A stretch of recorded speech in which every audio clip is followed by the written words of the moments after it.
and welcome to the PUBG Mobile Club Open. We're having a look at the North American region here for the fall split of 2019. My name is Brainstorm. I am joined by Smash, a new region for us. Second day of games. Having a look at Group C and D today. Yeah, it's going to be a good day of games too. We've got some big teams up in here. We've got the Pittsburgh Knights, and we've got what used to be Lights Out. Now they're Team Tribe. We've also got Method in the mixture, as you mentioned. So there's lots of big teams to watch today, and I'm really interested to see how the Pittsburgh Knights bounce back. And as always, it's going to be fun as we're switching regions again, and just have a look at how the meta changes, as we have seen subtle differences in the different regions that we've been watching. We've done a Wildcard for a couple of nights, and tends to be some very early aggression in the games there. And then we have a look at South America in the mornings, and they were much slower. I think it was our first South American game. We had 13 minutes until the first knock, and they were a lot slower. So we'll see if NA has anything different for us. Something fun to check out. Yeah, South America had a lot of clutch potential too, with one of their players getting multiple chicken dinners from a one-man stand. NA, I'm expecting some big things out of NA. They always talk the talk. They always talk themselves up as being one of the best regions of esports in the world. So I'm expecting some big things out of NA today. Calling out the North American region, mate. That's bold. Yeah, it's bold, but I don't mean they're up for it. That's the thing, yeah. I reckon they can deliver. Up for it. I think they can do especially these teams that we have today. We have some really good ones. Some teams that play second, third last season in the qualifiers in spring. So I'm excited to see them. Good. I mean, that's what I was hoping. That's what we're here for. Now, before we started the games, you were busy doing a little bit of research. Do you have any spicy facts you can share? No, I mean, we had the spring roster shuffle, which was a bit interesting. I've got some notes here. We've got hit me with so it. we had PK changing. They changed rosters. They changed 2 members out after a decent performance. They got third in the spring split, which is quite nice. And we have Lights Out. We were playing last season, I should say, and now they've moved to Team Tribe, I believe it, Tribe Esports. So I can't wait to see if they're keeping consistent with that. And we've got some new faces as well. We've got Cloud9 back in. They obviously were playing yesterday in Group A and B. But if you want a chance to play with some of those players like that, you need to download PUBG. And where can you get that from? PUBG Mobile is available on the Google Play Store and the iOS App Store, and on your mobile device, whichever one you have, whether it's iOS or Android. If you have a Windows phone, I'm lucky. But iOS and Android, PUBG Mobile is available on both. And of course, while you're there on your mobile, you can go to the YouTube app. If you're watching the stream on your phone or on a computer, whatever you might be doing on YouTube, you can subscribe to the PUBG Mobile Esports channel to make sure you stay up to date with everything, not just the North American region of PMCO 2019, but all the regions of PMCO 2019. There's a lot of fantastic action across all the regions, so make sure you do stay tuned to that, because if you're missing anything, you can go back, watch the VOD, because it's definitely worth it. And this is how the teams are playing out. We start off with 24 matches, 32 teams, 4 groups, and from there we go down. We drop 8 teams going into the semifinals, 24 matches. 8, 16, 24 teams there as well. And from there we drop another 8. We go down to the top 16, and they'll only have 10 matches to prove themselves and make their claim for that title. Only 10 matches, so the pressure will build up as we go. Still early days yet, so the second day of the North American region here, but here's our point system. This is how it works for these teams inside the games to gain themselves the points they need to get out of that top 8. 20 points for a chicken dinner, 14 for second, 10 for third, and going down from there with 1 point for every single kill that you gain.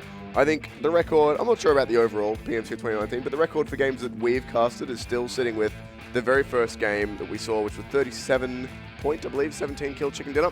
Either way, having a look at Group C and Group D now, pardon me. Tribe are there, that's one of the teams you were talking about. Any other standouts for you? I want to see how Method do. Last season they had a very poor showing in the spring split. They came out in 14th. They have made 2 changes. They added Monarch from the former Pittsburgh Knights roster. I'm looking to them to, come out strong in this first day of games and show that they've made the right decisions over the off-season, and see if they've got some teamwork and chemistry going on. Other rosters we've got going in are interesting to see how the Wildcard card guys go. They had Extreme last season, an Australian player, and they've unfortunately parted ways with him, so they've replaced him. So there's lots of roster shuffles going on. I want to see where the dust settles, though. Who's going to come out on top? That's something we can only really find out by jumping into our games, which we will be doing shortly. 4 games coming up for you this evening. We're staring down the barrel of the first one. We've got Erangel, Sanhok, Miramar, and Erangel, I believe, are our 4 games for the day. So the same map order that we've had for the previous day of North America and for the first 2 days of all of the regions, as all regions have the same map rotation that we change out every 2 days so that everyone gets to see exactly what's going on there. And there's no surprise that Cloud9 roster is sitting pretty on top of the pops at the moment. They had a poor spring split as well under the banner of Method. They got rid of 1 player in Xenoth and added Beowulf, and he's been a star player so far for them. Certainly has been, so I'm not surprised to see them sitting up top with 2 chicken dinners out of the 4 games that were played yesterday in A and B. We're not watching those games, we're busy. We would have been asleep at that point, I think. I think we were asleep at that time. Just finishing up our previous region, whichever one it was. But it's fun to be jumping into North America today and seeing exactly how it's all going to play out. So map rotation will be changing up as we head through the day. But now, another quick look at the leaderboard. As we said, Cloud9, 94 points in a day. That's a record. A lot of points. That is certainly a lot of points. One of the ones that you didn't expect to see so low, Space Station Gaming getting off to a bit of a rough start, sitting in 5th place. You would have expected a little bit more from them on day 1. Tempo Storm sitting in 3rd. They'll be happy with that. Not thrilled, but they managed to get themselves a chicken dinner. So there's a lot of competition at the top there. A 70 point, an 80 point, 94. They're way ahead of 4th place and under. That's a huge gap. You can see the consistency there from those 3 teams. Infinex Gaming as well, getting right up there. They're just behind on placement points. They got 34 kills, so they were fragging out all day.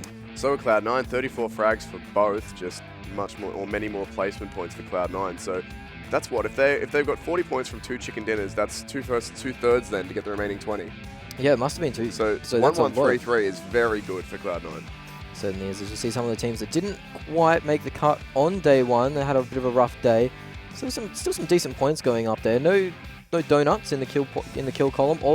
Well, you can't really get a donut in the placement column, but no donuts in the kill column, which is good to see. You'll like to see the teams being competitive and fragging out together. And no 1-pointers in the placement column either. And 1 is as close as you can get to a 0. That's an 11th to 16th place. So that means that nobody's been consistently going out in the last 5 teams. And if it was just last place only awarded 1 point, then it really would suck to see, teams with only 1 point or 4 points after 4 games. Yeah. But it's bottom 5 that only give you that 1 point. So you've got to actually get a decent way into the game to avoid that.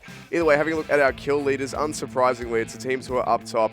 Tempo Storm, Infinex, and C9 represented in the top 5. And AVX, I believe, they were in 4th or 5th place. Yeah, they were still up there. One of their players being up there as 3rd in the kill lead is pretty impressive for them. Yeah, he would have had a majority of the kills from his squad too with 9. So that's impressive. Simple, up there. Expect. These are some names that you expect to see up at the top of the pops at the moment.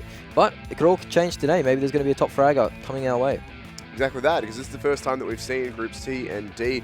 If you have missed the format or you're just sort of tuning into PMCO 2019 for the first time, 4 groups per region, 8 teams in each. And we alternate as we go through. So A plays B, which we did yesterday, C plays D, which is today, and from there we start to mix it up. So the next games at NA will be ABC, then BVD, and so on like that. All teams will play 18 games out of the first 24 of the group stage, and then we'll eliminate the bottom 8. So a lot of mix-ups yet to be seen. For today, though, for us, this is new games, new teams. We haven't seen these guys yet in PMCO 2019. This is the first time that they will be appearing on stream. Erangel is the first game that we are jumping into. Sanhok, Miramar, and another Erangel to follow. And then once we hit tomorrow, we will start swapping out the maps as well. We always have 2 Erangels. As far as I'm aware, 1 and 4 will always be Erangel, and then the 2 maps in the middle will swap out between Sanhok, Vikendi, and Miramar. And I'm interested to see Vikendi maybe tomorrow. It's going to be exciting for me to watch. I like that map a lot, actually. I think the sniper rifle play on it is quite fun, as well as some of the ending zones, especially in the mountain. If you get up in the mountains in your ending zone, there's so much tension always in there. But it is going to be Erangel, a map that the players are very familiar with, as it has been the original map since launch. It looks good too. A lot of the teams here will already have predetermined drop zones or ideas of where they want to go. A lot of experience on the map. As we see the plane path coming through now, it is a north to south plane path. It's pretty straight, only a little deviation to the west. What plane will we choose to roll out on, though? It's a big gold one. Let's rock on it. So let's rock. Well, let's rock then. Let's rock. We're rocking. Pretty, goodness me, pretty friendly plane line for everyone. The extremities of the map maybe not as available, but majority of big loot places are still in the game. We've seen a lot of action around Pachinki the last couple of days, and that is right next to that plane line, so that'll be easily accessible. Gatka as well, Mil to Power, you can make it around to all of these places. And of course, finishing over the military base as well. Now, in previous games of Erangel, we've really only seen pretty much 1 team, maybe 2, end up on the military island at the start, and that's really because we haven't had that many planes go directly over the island just yet. But it's not really been a big destination. There's only been a couple of teams who've chosen to go for that military base and then end up rotating in late after the circle. Invariably doesn't go there. Despite the sheer plethora of loot that is available on the military base, having a major city in Novo and the military base itself, teams do choose to stay away from it just because of the risk involved of rotating away from it. Sometimes you have to choose a boat to rotate, which can be risky itself, because wherever you're landing, you can get sprayed in. You're pretty defenseless in that boat. Softenovska military base not always the choice to go, but it does look like GRUNTo are choosing to go down towards Novo. So they're risking it for the biscuit at the start of the day. Looks like we got 3 teams. Okay, so one of those BY boys didn't jump out of the plane with his team, and looks like he got forced out above the military base. Yeah, that's the Blood and Loyalty guy, so he might be struggling a little bit. He's been forced out of the plane, but it is a circle pop on military base, well, primarily on military base. It's a very southern one. So that's an interesting way to start our first day of North American qualifiers together, the second day in total. See some teams just spreading out and looting at the moment.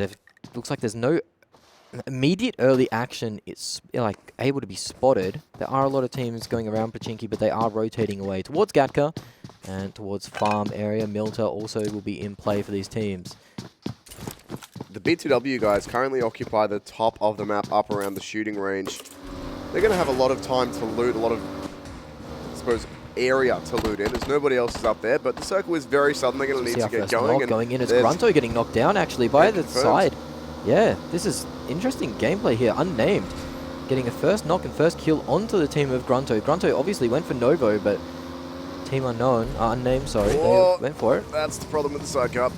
Yeah, you don't want to be in one of those side carts. They are rough stuff.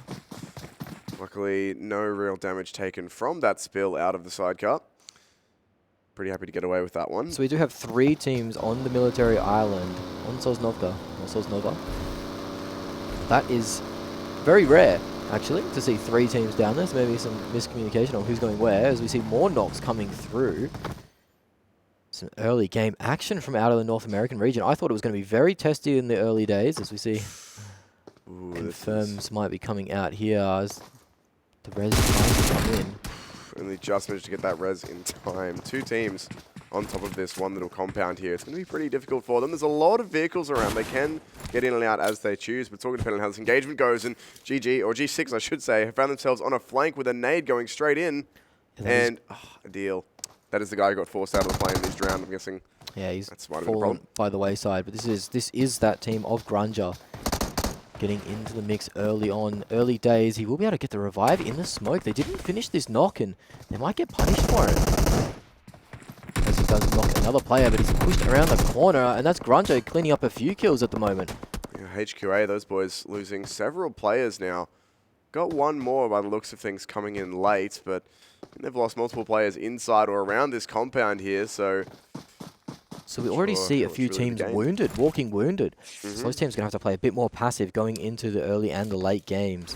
Yeah, these guys here, this HQA team, have lost 2 players already. 1 confirmed, 1 down and bleeding out. Shortly to be confirmed. There he goes. So that's only 2 players for them already, very early on indeed. 4.5 minutes down and already at half strength here for these boys. They're going to be hitting the panic button and just trying to find late rotations into the circle to get as many placement points as possible. Maybe get some third-party action towards the later stages of the game, but when you are starting off as 2-man very early, it can be very difficult. So they'll be hitting the emergency reset button, trying to get out of there on those buggies, which are very hard to flip, by the way, so they should be pretty safe on this. They're unlike the sidecar, which is incredibly easy to flip. Needs some balancing around that, I think. Remove it from the game, in fact.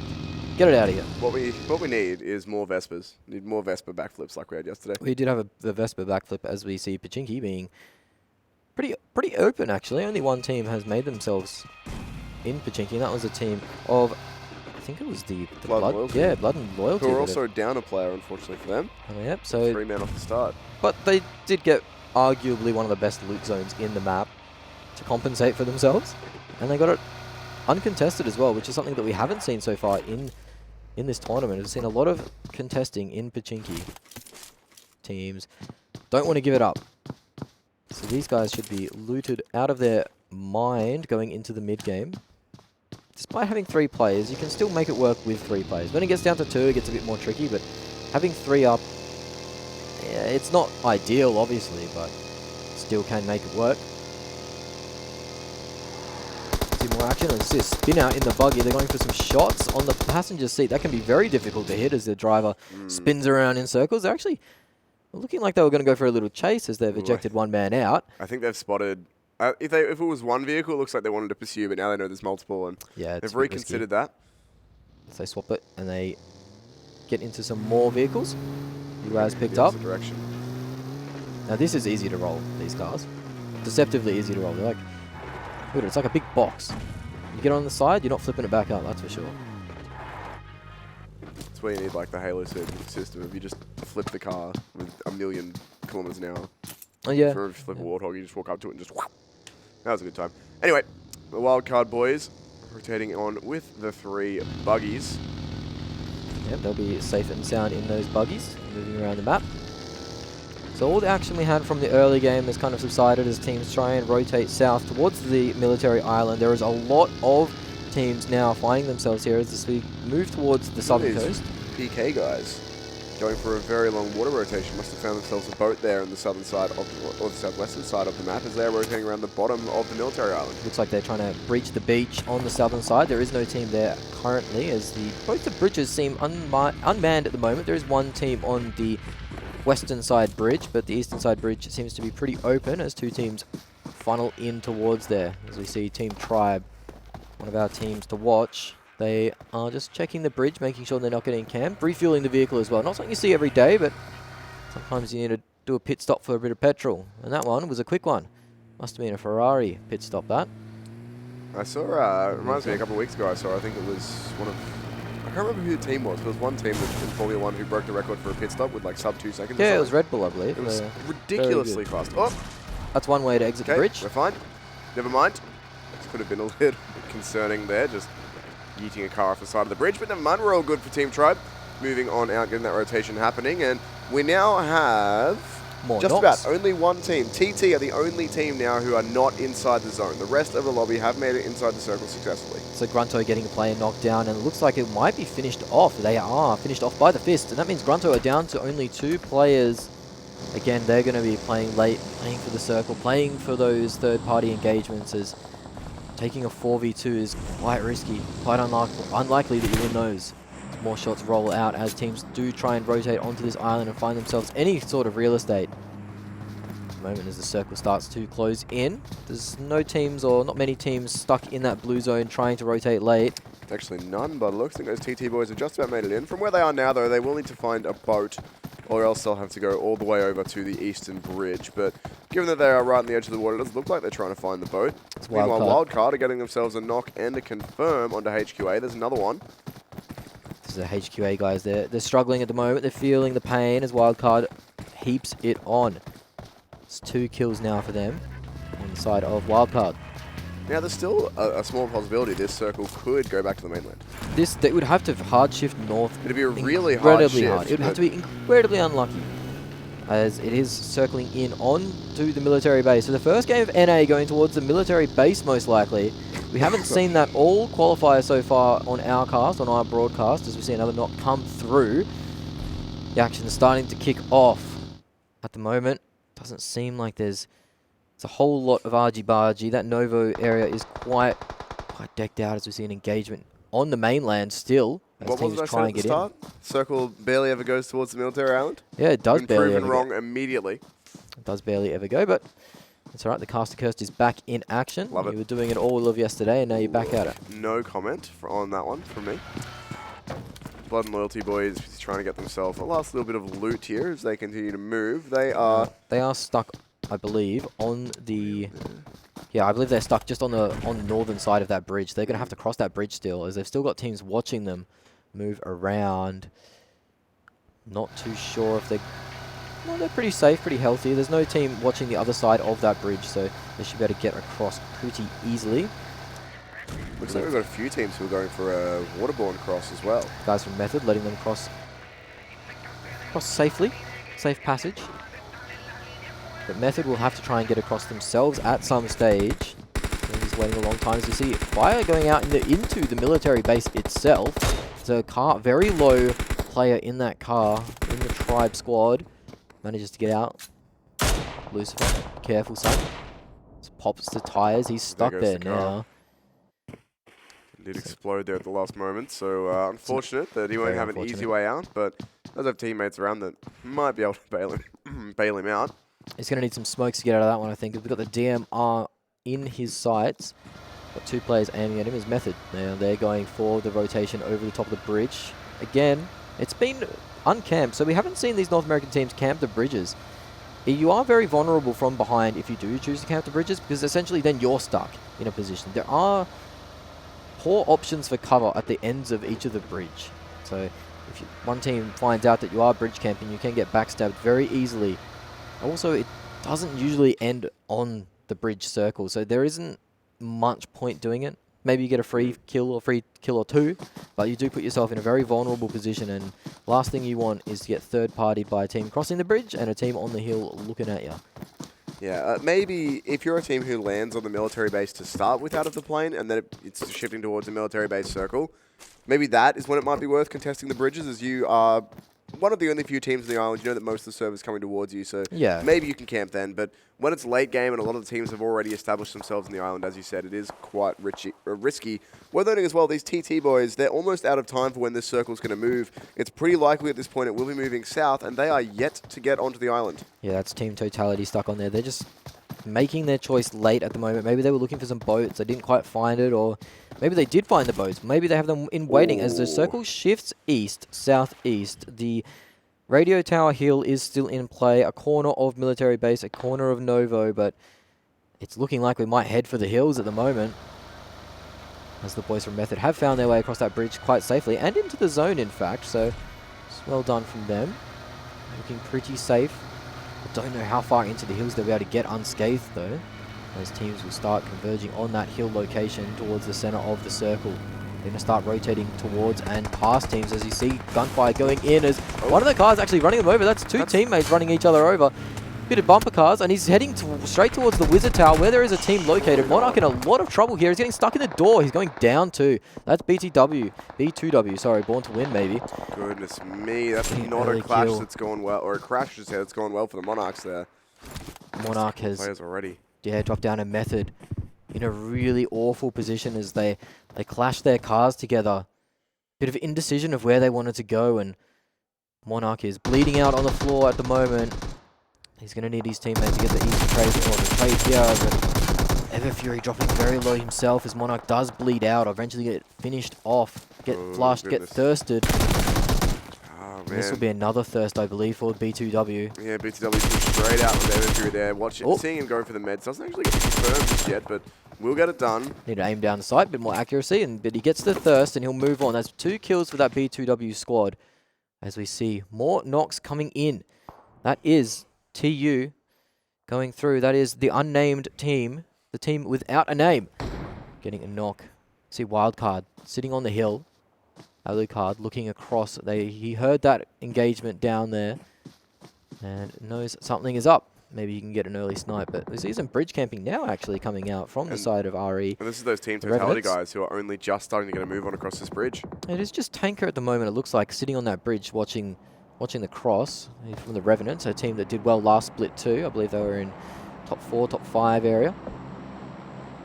So they'll be looking for a better performance this season, of course, but finishing top 5 in your region isn't the worst thing to go home with. Pretty respectable, to be honest. But he has got a bit of an issue here, Tanker, as there is a squad that is the unnamed team on the other side of the bridge. So he's stuck between a rock and a hard place, really. He might need to rethink his actions and rotate away. Obviously, he hasn't been spotted by either team just yet. But it does look like they're going for a swim on that TT as they've jumped off the bridge. Team Totality taking a dip. And it does look like they could have spotted Tanker before when he did peek out, because, of course, it's hard to tell exactly what these players can and cannot see. But from our perspective, at least, it certainly looked like he could have seen those players peeking up over the rubble, and that means they could have seen him. So Team Totality choosing not to risk the bridge here, going to swim out wide and to the west. The zone where it looks like they might just about be okay. The zone is encroaching, and that swim speed is incredibly slow. There's no Ian Thorpes, no Michael Phelps in this lobby. So they will take some damage from the blue, and if they get spotted on this rotation, they're going to land on the beach where there is no cover. There is a little bit of defilade, but not enough cover to save your life. So if they get spotted, as we see my man's here with the AUG level 3 out of his mind, he must have got the crate. There was a crate. So a couple crates from one down. There you go. You see enemy spotters. He will use this AUG to laser someone down. That is Team Unnamed getting one player knocked out already. More spotted on the roof. No kick on that thing at all. It is a laser. It is a laser. It is fantastic. I love getting that gun in the crate. It's one of my favorites. Would you take it over like an AWM? Oh, yeah, maybe. Maybe. I don't know. I prefer the spray and pray, the tracking. As we see B2W getting in the kill feed. That is 8 DP. They are taking a beating at the moment. These TT guys are just touching shore as well. It looks like the Revenants might have turned around and called this one. Possible they could go and pick off Team Totality as they're coming out of the water. They are moving away and looking that direction. Yeah, Tanker managed to get off that bridge and towards the beach with his team. He's regrouped. And Tanker would have called that the swim was coming as well. Yeah, he would have called that, hey, these guys aren't on the bridge. They're not crossing on the bridge. They're going to be in the water. It's the only place they can go. Team Unknown do manage to get their man back up, so they are 4 strong once more. As we see the Pittsburgh Knights getting into the kill feed too. They are trading, though. It's not as clean as they would like, as one of their players is now knocked down completely and out of it. As B2K getting onto the Method boys as well. B2K have been in the kill feed quite a lot at the moment. This is the fight we are watching. The Pittsburgh Knights getting a spray underneath that RV there. Clipping the toes, it looks like he's doing. Oh, no. That's not the way you want that to go. Just when you think you've got some cover, the smoke's going to be just a little bit too late to buy the space. He's going to be pushing up too. He's knocks 2, so... He wants to go straight for the confirm. He's got the flank here. He's got the 3rd knock as well. Jagger's going hard in the paint. They have managed to get a res. There's now 2 players up in the fight. This He's going to go straight on in. He is behind them as well. This could be a full team wipe from one man if he can get this final kill. Has to swap guns though as well to get the ammo economy up. But it's only one player. He goes for the vault. No! And the vault will be his undoing. It's Jagger from Pittsburgh Knights who wipes out an entire team on his own. That is, you hate to see that. That's one of the first teams out of the lobby too. The Pittsburgh Knights cleaning up a 4K.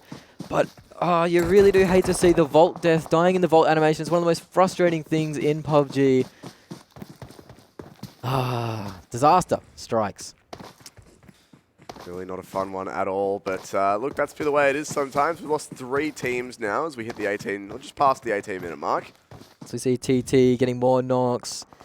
They are on the beach. They managed to cross pretty safely. B2W, though, they're getting more knocks. They're up to 6 kills overall for them. Having a very big first game. If they can manage to stay alive and get a high placing, they could be in the points. As we see the side of ABADDON encroaching on the edge of the circle. They've spotted a team in front of them. They're playing very slow, very cautious. They have taken a firefight before, as you can see the player's damage. The player's helmet is quite damaged. TT moving up as well. They are close to that ABADDON squad. TT, I think, are pretty lucky to be here at this point, as they did have to go for that swim where there was a team right in front of them, but they made it up in the circle. It's going to shift hard west, excuse me. That's going to be a bit of a movement for a lot of teams to make. Wildcard right in the middle of it, though. Wildcard right in the middle, but not in the best position, just because there are going to be a lot of teams rotating behind them and also to their west. The Pittsburgh Knights and Tribe on the southern side of the circle are going to be able to get in pretty easily, and this is TT taking shots onto that team of B2W, sorry. There you go.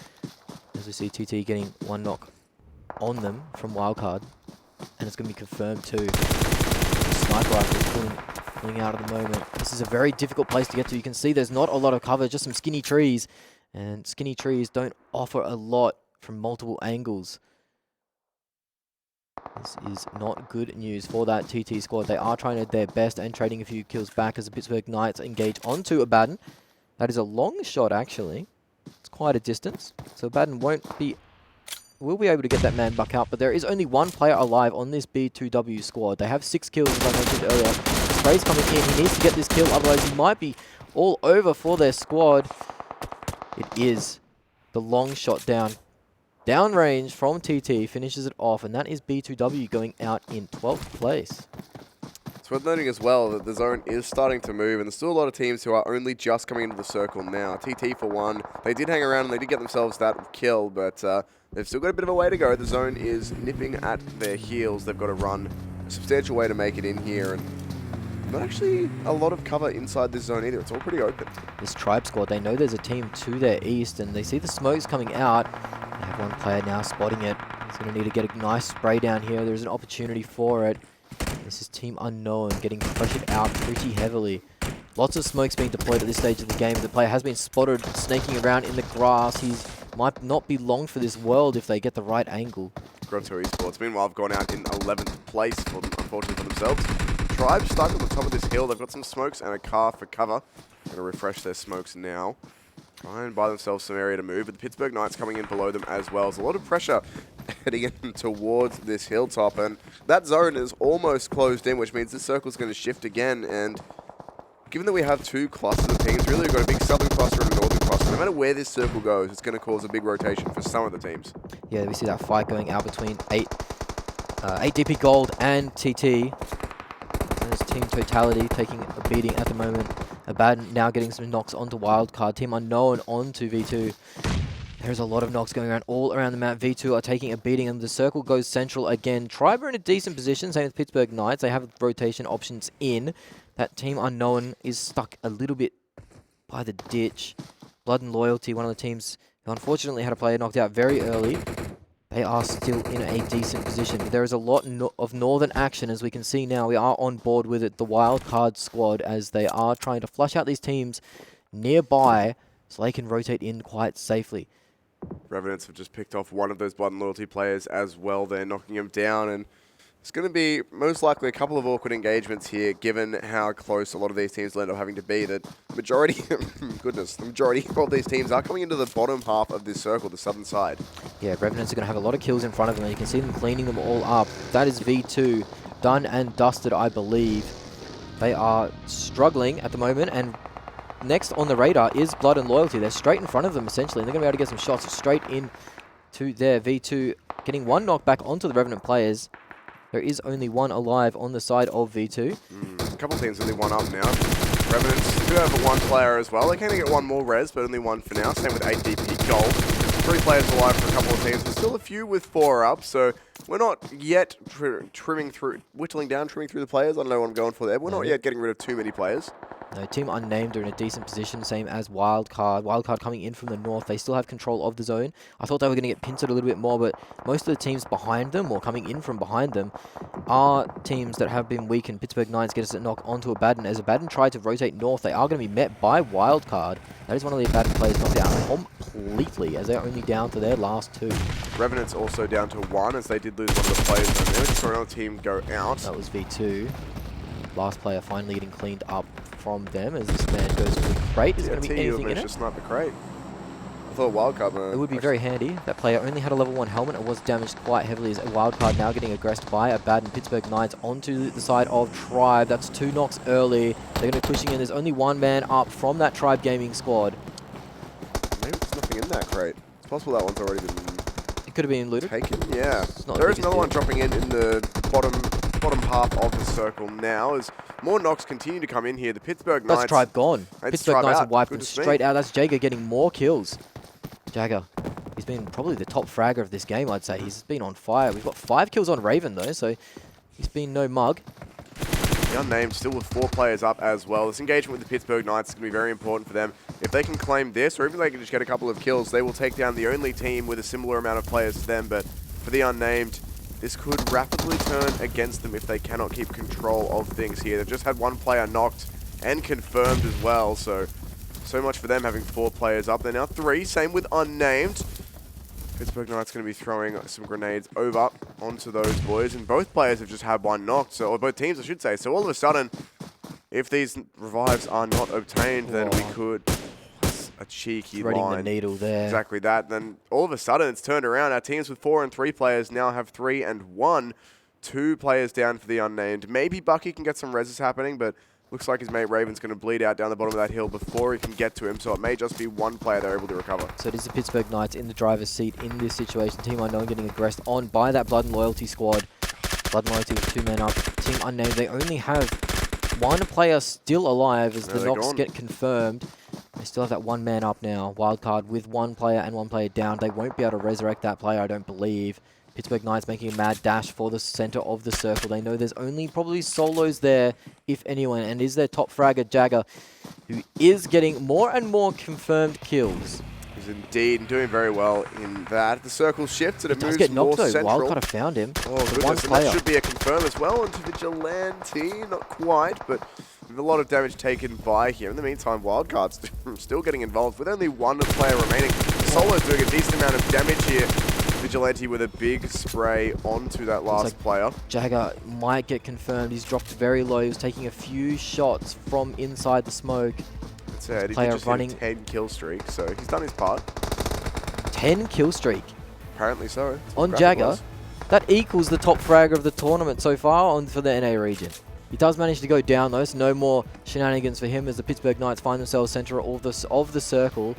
But they are hurting as it's a 1v1v1. Pittsburgh Knights can resurrect their players. They are together. So we see some snakes in the grass. He heard the movement. Yeah, I think he's just heard him as well. So if these two solos take each other out and they're essentially handing the game to the Pittsburgh Knights at this point, they have managed to get their revive and some meds happening. So 2v1v1 for the final 4 players as the circle shrinks smaller and smaller.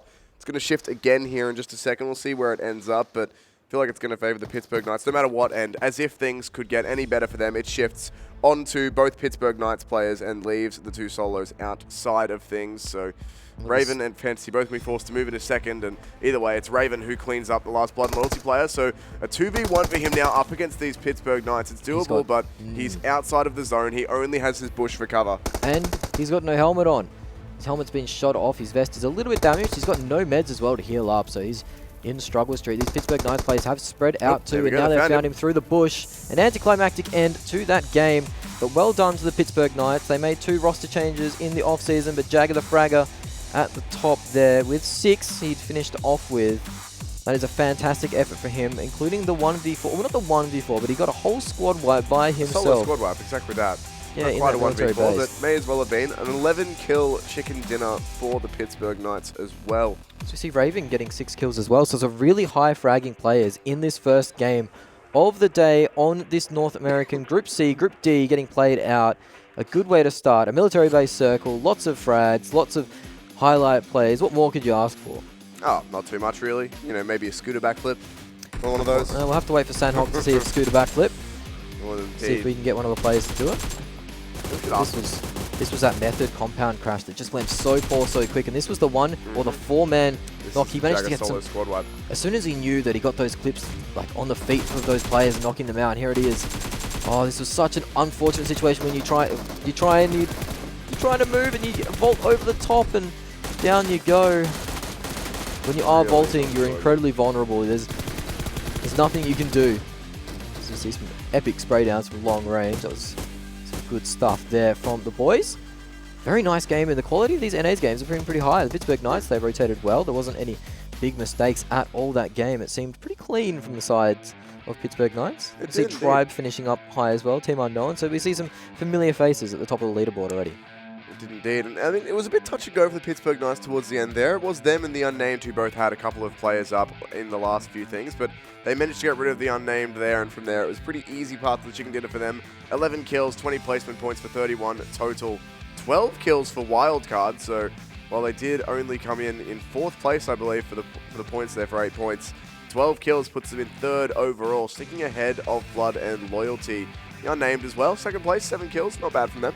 Yeah, Wildcard found themselves in a pretty fortunate situation at the start of the end of the game, you'd call it, start of the late game, where there was a lot of squads behind them, a lot of squads to their west that were fighting each other. So they were able to third-party a lot of these kills, as we see some of the losers of the first game, some of the game 1 victims, as we see GRUNTo, Scent Legends, and Method not getting a kill each. But they'll look to turn that around in our future maps to come. I'm sure they can. There are some pretty decent teams down there. You wouldn't expect that, especially Method, GRUNTo. You wouldn't be expected to see them so low so quickly. HQA Gaming, they retained 4 of their players from the off-season, and they find themselves not having the strongest start. They'll look to bounce back as well. That said, it is only one map. Like, it's very possible to have a bad map. The rotation doesn't go your way, circle doesn't go your way. Even just if loot doesn't go your way, then, well, look, there's a lot that can happen that can just throw you off, right? So yeah, it's very early days yet. This is the first game that these teams in Group C and D have played. We have 3 more tonight. We've got a Sanhok, Miramar, and another Erangel coming up right after this. But before we get to those 3 games, we've got one more thing to do, which is we're going to have a short break. So we'll be back with you with Sanhok right after that.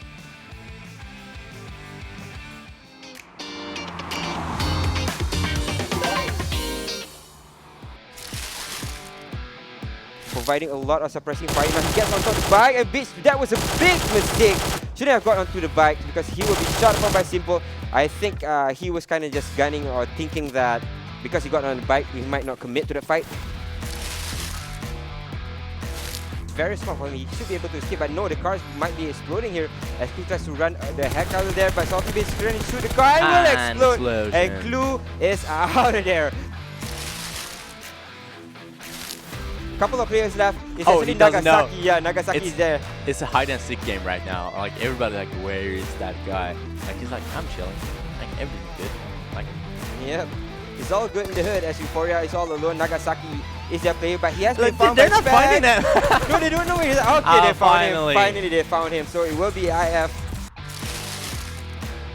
Those skills, leaving SSG with just one player still very much alive. But he's towards the edge of the circle right now. They're peppering another team here. ABS is in a lot of trouble as Cena just raining down hell on them. And they are hiding behind the tree lines. But as you can see, Hector is coming in from behind as well. He has no cover fire whatsoever. He's still alive, especially SSG, which were champions, like not to start on the first match and not to start on the second match also. But we have JMN right here pushing on. Let's see if they can take the kill.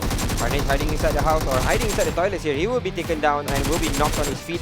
And he will be taken out as well. That getting that kill. So 6 Angry Men getting a couple of kills in their favor. Getting one at least.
PUBG Mobile Team Deathmatch.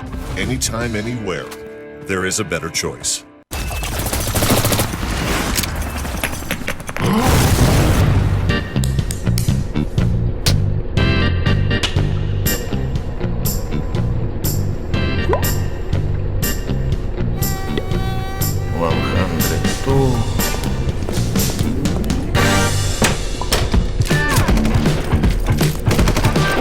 PUBG Mobile Team Deathmatch. A quick game for those short breaks. There is a better choice.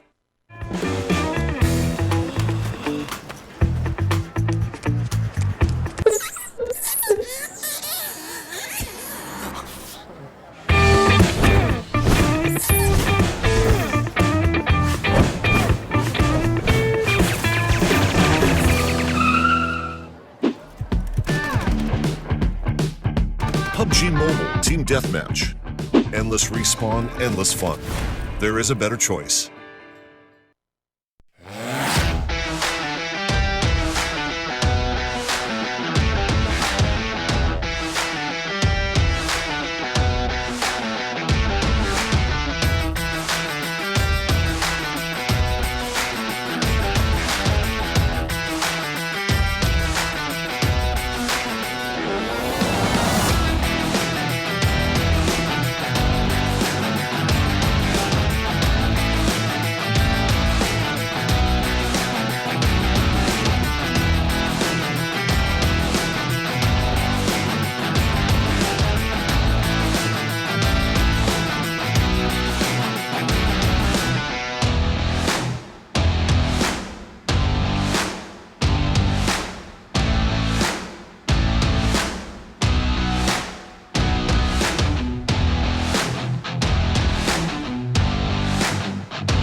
welcome back. We have found ourselves one game down for the day. Erangel in the books, the first one. Pittsburgh Knights taking it out.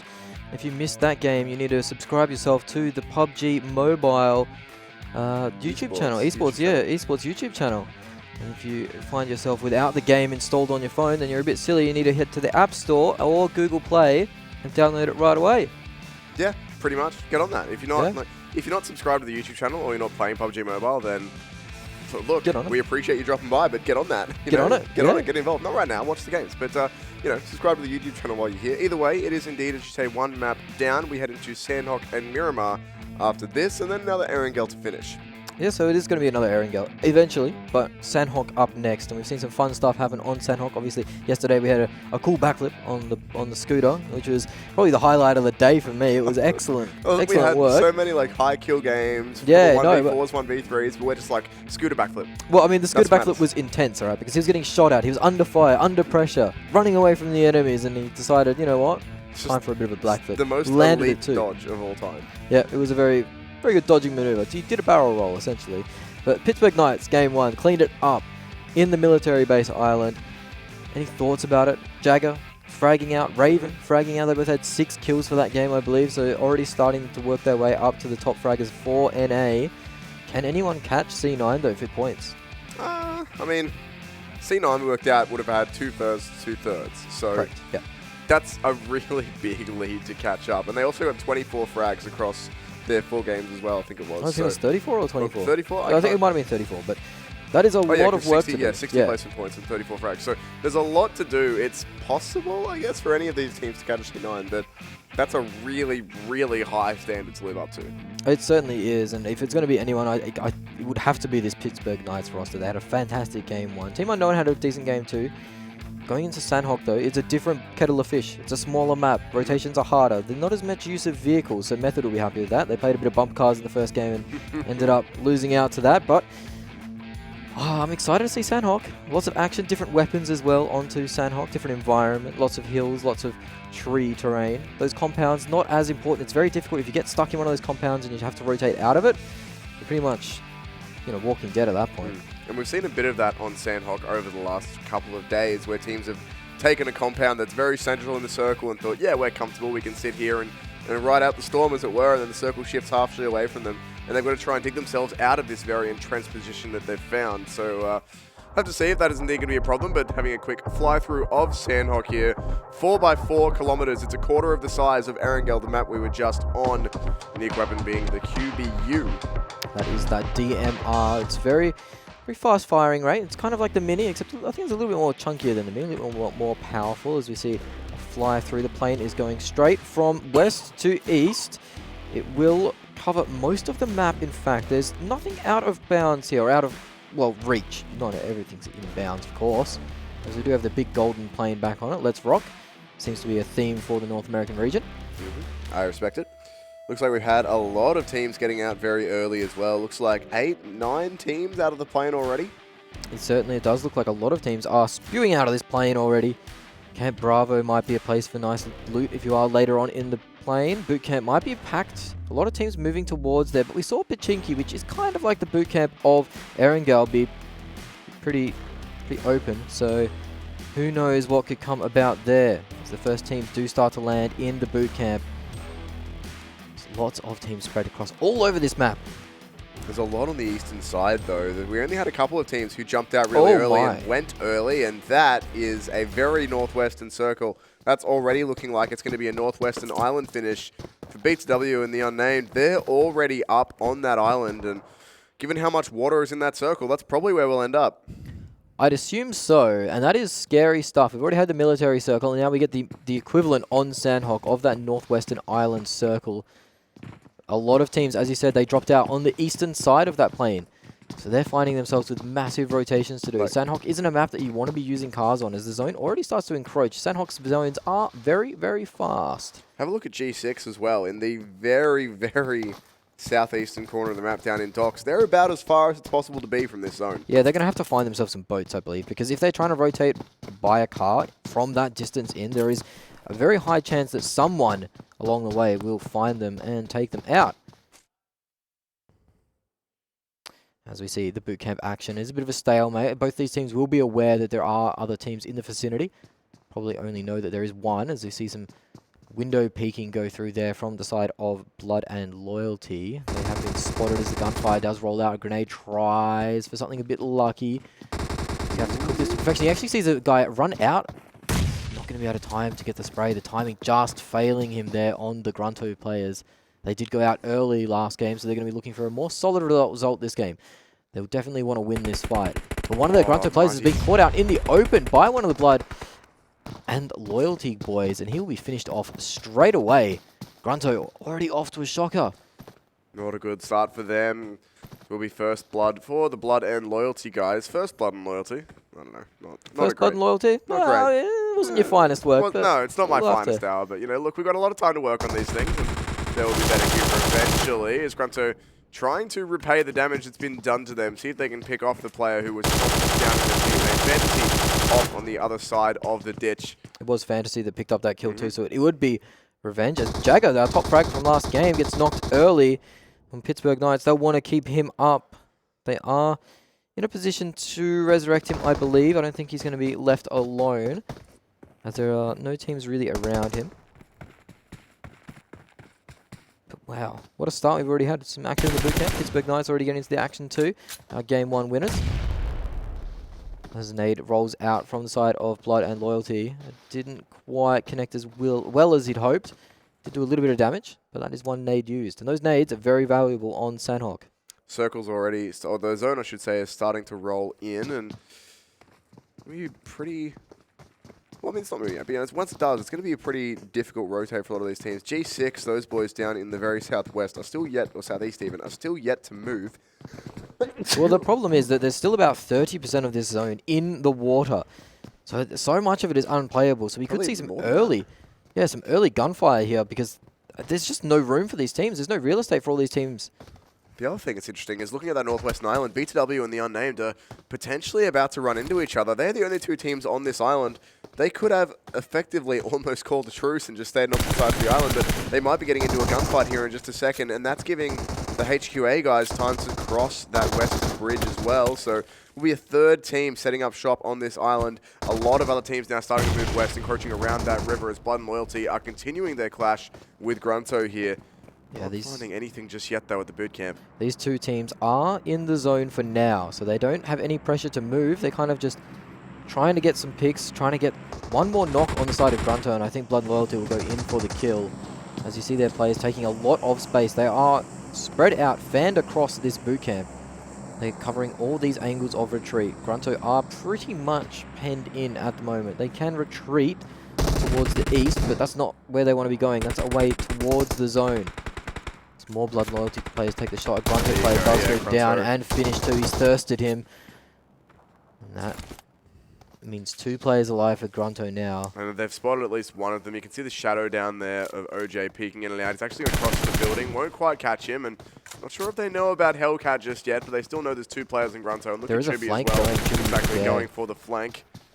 It's going to be pretty difficult for GRUNTo to get out of now. And here you go. Blood and Loyalty are encroaching for this kill. Going to come in all sides of this warehouse at the same time. And for GRUNTo, they do have some decent positioning, but OJ has gotten off that angle just at the wrong moment. Takes a lot of damage for it. Trying to pre-fire his way around the corner, but didn't have the health to sustain it. Decent work from Hellcat there to at least get himself to 2, but will indeed be Blood and Loyalty getting the cleanup in the end. And unfortunately, none of those Blood and Loyalty players were confirmed for GRUNTo. They were only knocked, so the rests will come through, and GRUNTo are out in 60. Yeah, he didn't manage to thirst any of those players. Probably would have gone for one. Let's try and get that 1 point, but eventually they do drop as the player from Method does drop into the water. They are back in the vehicles, getting sprayed down. They're so low on that beachfront.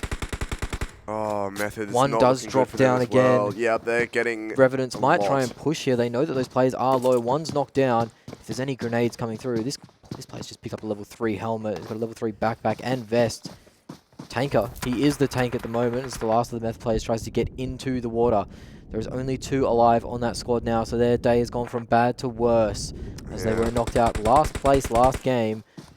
They managed to survive for more than last place, but it doesn't matter on the points if they don't manage to get out of here. 11th to 16th, all earning only 1 point. And they wouldn't have any kills just yet either on these Method boys. No, so not at it's all. not looking good for them. It doesn't look like the Revenants have spotted them just yet out in the middle of the lake.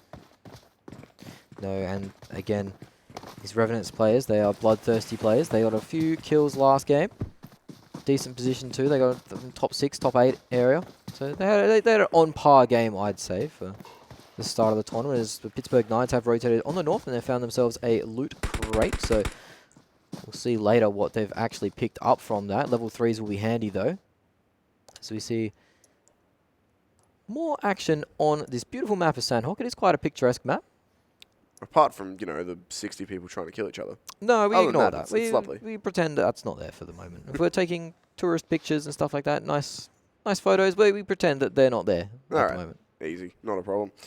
Well then, it looks like a majority of teams have completed their rotation at least into the circle. The ABADDON guys have not, and that team, I think it's G6, who were in the far southeast at the docks, have found themselves some boats and are rotating. Or actually, Yeah, they're going to need to get a motor on too, though. they might even be swimming. I haven't been looking at them for a while. It's possible they've been swimming their way around this map. Surely not. No, they're moving too quickly. They've They got do one have at boat. least one boat, but it looks like they've dropped a couple of players off to try and find another one, and the zone is now coming in on those guys next to Buntai down there. So going to need to hopefully find themselves a boat pretty quick, or else hopefully grab a car and just go bush bashing straight up the center of the map and hope that nobody spots them. That blood and loyalty fight in the boot camp, they managed to clean out GRUNTo, but now the Wildcard boys have turned up and starting to have a look-see. Blood and loyalty have some suspicion that there are players around, the Wildcard guys now. Oh, Whoa, he could get some nice So shots far off out here. there, it's not Spray.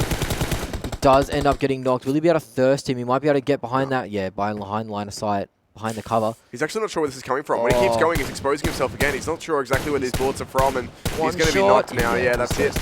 Wasn't ready for Wildcard to be that far above him. Thought he was safe from cover, but of course, you only know the direction you're being fired on, not the elevation, and that will be his undoing. Speaking of being undone, SL have dropped at least one here to 8 DP, and going to get the confirm on that one as well. Sent Legends dropping a player quite early as that 8 DP gold roster does pick up some early kills. They are down to 3 members, so they're not this full strength. They'll hope to get a few more kills as the Sent Legends roster flee in terror. As they're down to 2 players. They have 1 player knocked out. I don't think they're going to be able to go for the Resurrect on him. Or the Revive, I should say. Yeah, he looks like he's been left to the wolves of that 8 DP gold roster. So it seems that way. So that's another kill that they can confirm, and they should be finding it here in just a moment. There we go. There we go. Yep. Have confirmed that one. So that's 1 extra kill on the board for them. Certain Legends now with just 2 up. Great start for things for them. There's only one other team that's been eliminated, so not looking ideal. And here comes this circle shift. The zone just about finished closing in now. Everyone inside the circle, and ooh, okay, it actually shifts a little bit eastward. So potential for a hard shift east and staying on the mainland, but the majority of the island still in play. The large part of the area around the island on the mainland still available, which is where most teams are rotating through. And crucially, all 3 bridges to the island are still inside that circle as well. Yeah, so there's options to rotate across. There's obviously a sandbar as well that you can run across. So you don't have to get into that swimming animation, which can be quite detrimental if you're in that swimming animation, because you are about essentially just... Sitting duck. Yeah, Swimming sitting duck. duck. Swimming duck, in fact, yeah. Ducks do like a good swim too, as we see more action go out on the top side of the map.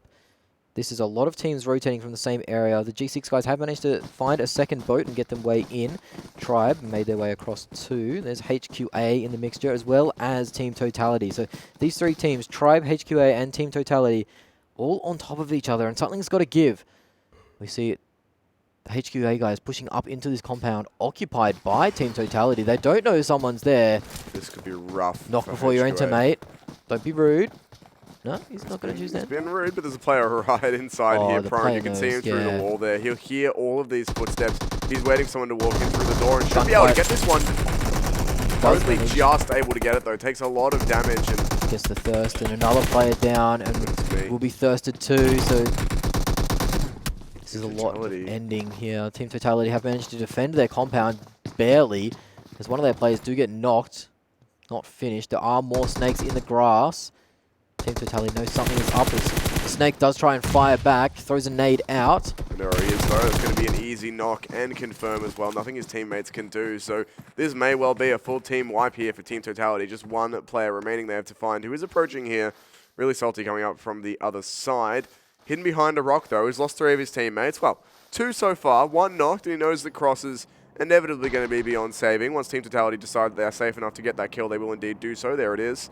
Yeah, they knocked him out too there, so it is just the one player alive for that HQA squad.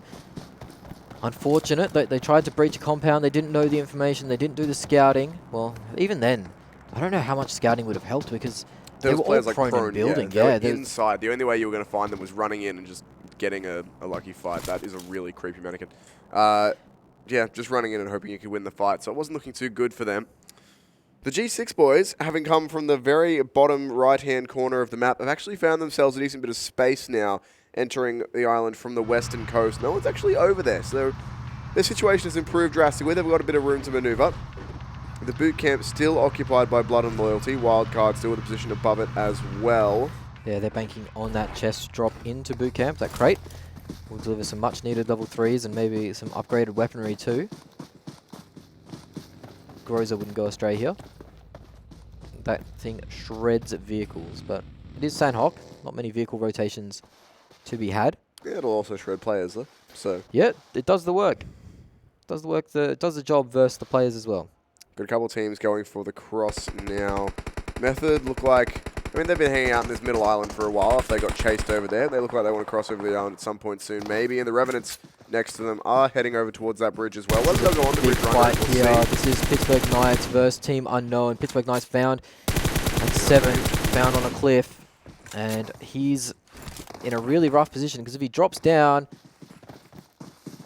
he might die to the fall damage. I mean, he's got very little health as it is, so I don't think it's really possible for his team to res him. No, I think they have to give him up. And Pittsburgh Knights have already taken a fair bit of damage this game. The one thing is, it's a point tonight for the Unnamed. They're not going to get that kill. If he bleeds out, he does bleed out, so they will get the kill on Team Unknown. I didn't mind. I thought and that's 2 players down for Pittsburgh Knights. Our Game 1 winners are wounded. Vigilante still up with Sam. So the young gun, Sam, from Pittsburgh Knights, still up. Let's see if he can clutch it out for his team. They'll be playing for late rotations. They'll be playing to third party and maybe find some kills, maybe work their way inside that top 10 with some kill points. That will, you'd think that would be what the goal is now for that squad, as the circle has shifted towards that northwestern island and will stay there. Teams will be forced to rotate out of boot camp. That will be Wildcard south of boot camp. Method is still here lurking on their little island as well. They got chased into the surf not too long ago, and they've been hanging out on that island ever since. They might actually be just inside that circle on the western tip of their island, but they will eventually have to cross over to the main island where this circle will be going. So double island circles for us, back-to-back Military Island on Erangel and Northwestern Island here. Certainly getting the double island circle. Maybe we get the third. Maybe on Miramar it goes to the islands.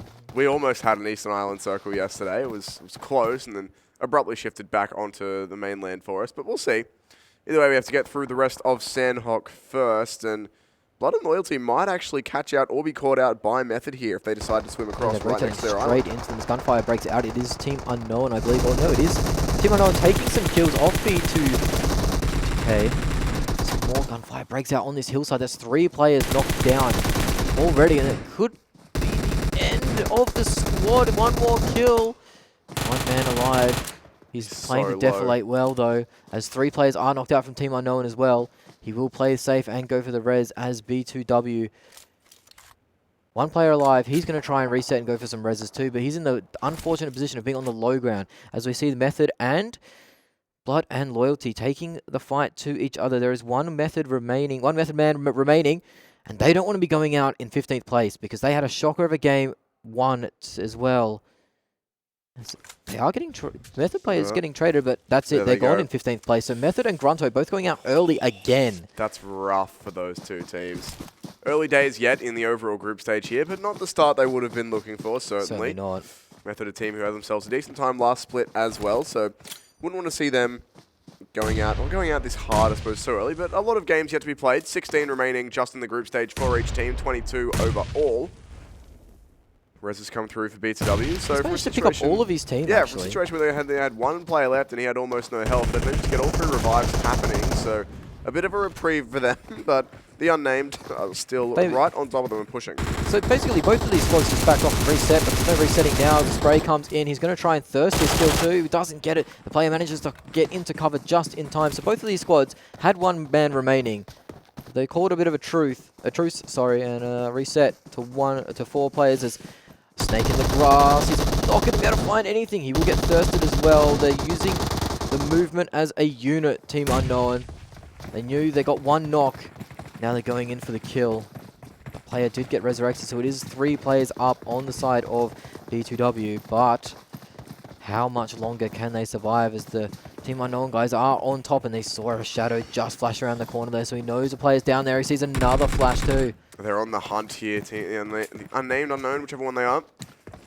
They're unnamed at the moment. Unnamed, there you go. They need a name. In my head, they do need a name. BTW are just escaping down the getting cliffs flanked into at these the moment. gullies, but yeah, they are indeed getting flanked. It's 8 DP Gold who are picking up a bit of the slack as well. From long range, from the village across the way, and the Unnamed, look at that, I do see them as well. They're shooting at an incredibly long range, but That's they will be able to get G6 adding more fire to the party as well.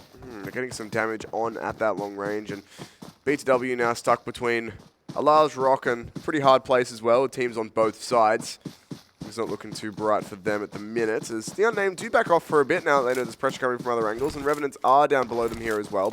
Revenant are rotating in straight behind B2W as well, so they might come into this party, and this could be a 4-way fight if 8DP choose to push in this direction, but they are looking to move hesitantly to the east. Circles shifted westward on the island as well, away from Camp Alpha, away from the other little buildings that are around. There's only 1 compound in here at the moment, and Totality currently occupy it. That should be a knock for B2W. He gets the knock, he doesn't confirm the kill, and he just gets on his scooter and gets out of there before the fellas show up. Do a backflip. So Revenant might be able... he's not doing a backflip in this thing. Ooh. He's going down, in fact. Yeah, Revenant have been waiting around. They've been able to find that one. Parker knows his teammates in the open and can't really do too much to get him out of there. Just has to try and keep himself alive at this point. One of the Revenant players did bleed out though, so they are only down to 3 members now. So we see a fancy skin on his back. It's pretty cool. Oh yeah, skin to win. That's how it works. Cosmetics make you shoot better. I definitely do. Can confirm that. As we see all the teams rotating into the zone now. It is a southern zone of that northwestern island. Lots of hills in play, lots of cliffs faces, lots of rocks. So we're going to see lots of close angles. A lot of cover for these teams to work around too. Team Unknown are king of the castle at the moment. They're going to be gatekeeping a lot of teams coming in. Pittsburgh Knights, with their 2 players, have managed to find themselves back into the zone.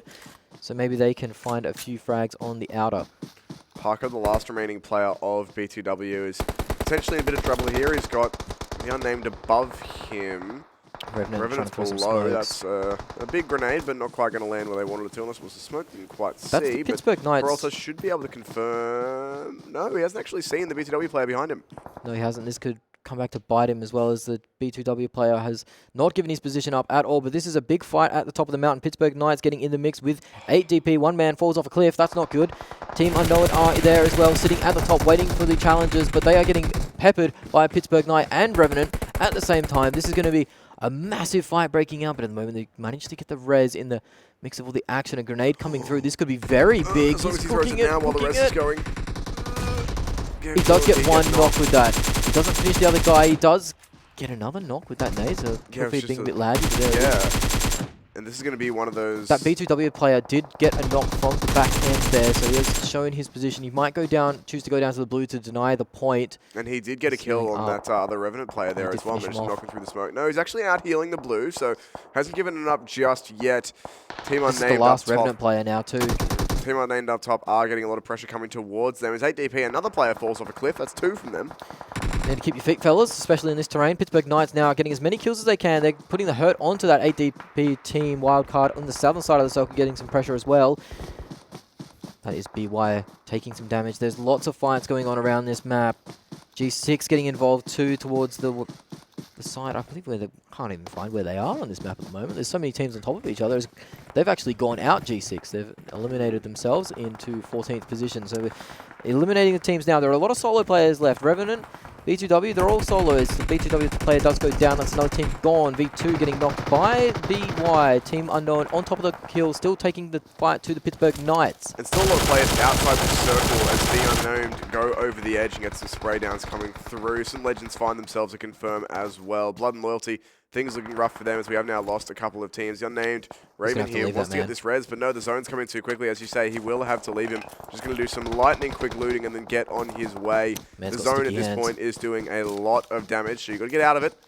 The later you get into the game, the more damage the blue will do to you. And the Unnamed at this point still being pressured up on top of their hill. Team Totality getting a couple of kills as well. Still a lot of players outside this zone as it has shifted westward onto We've dropped out to ABADDON. 5 teams.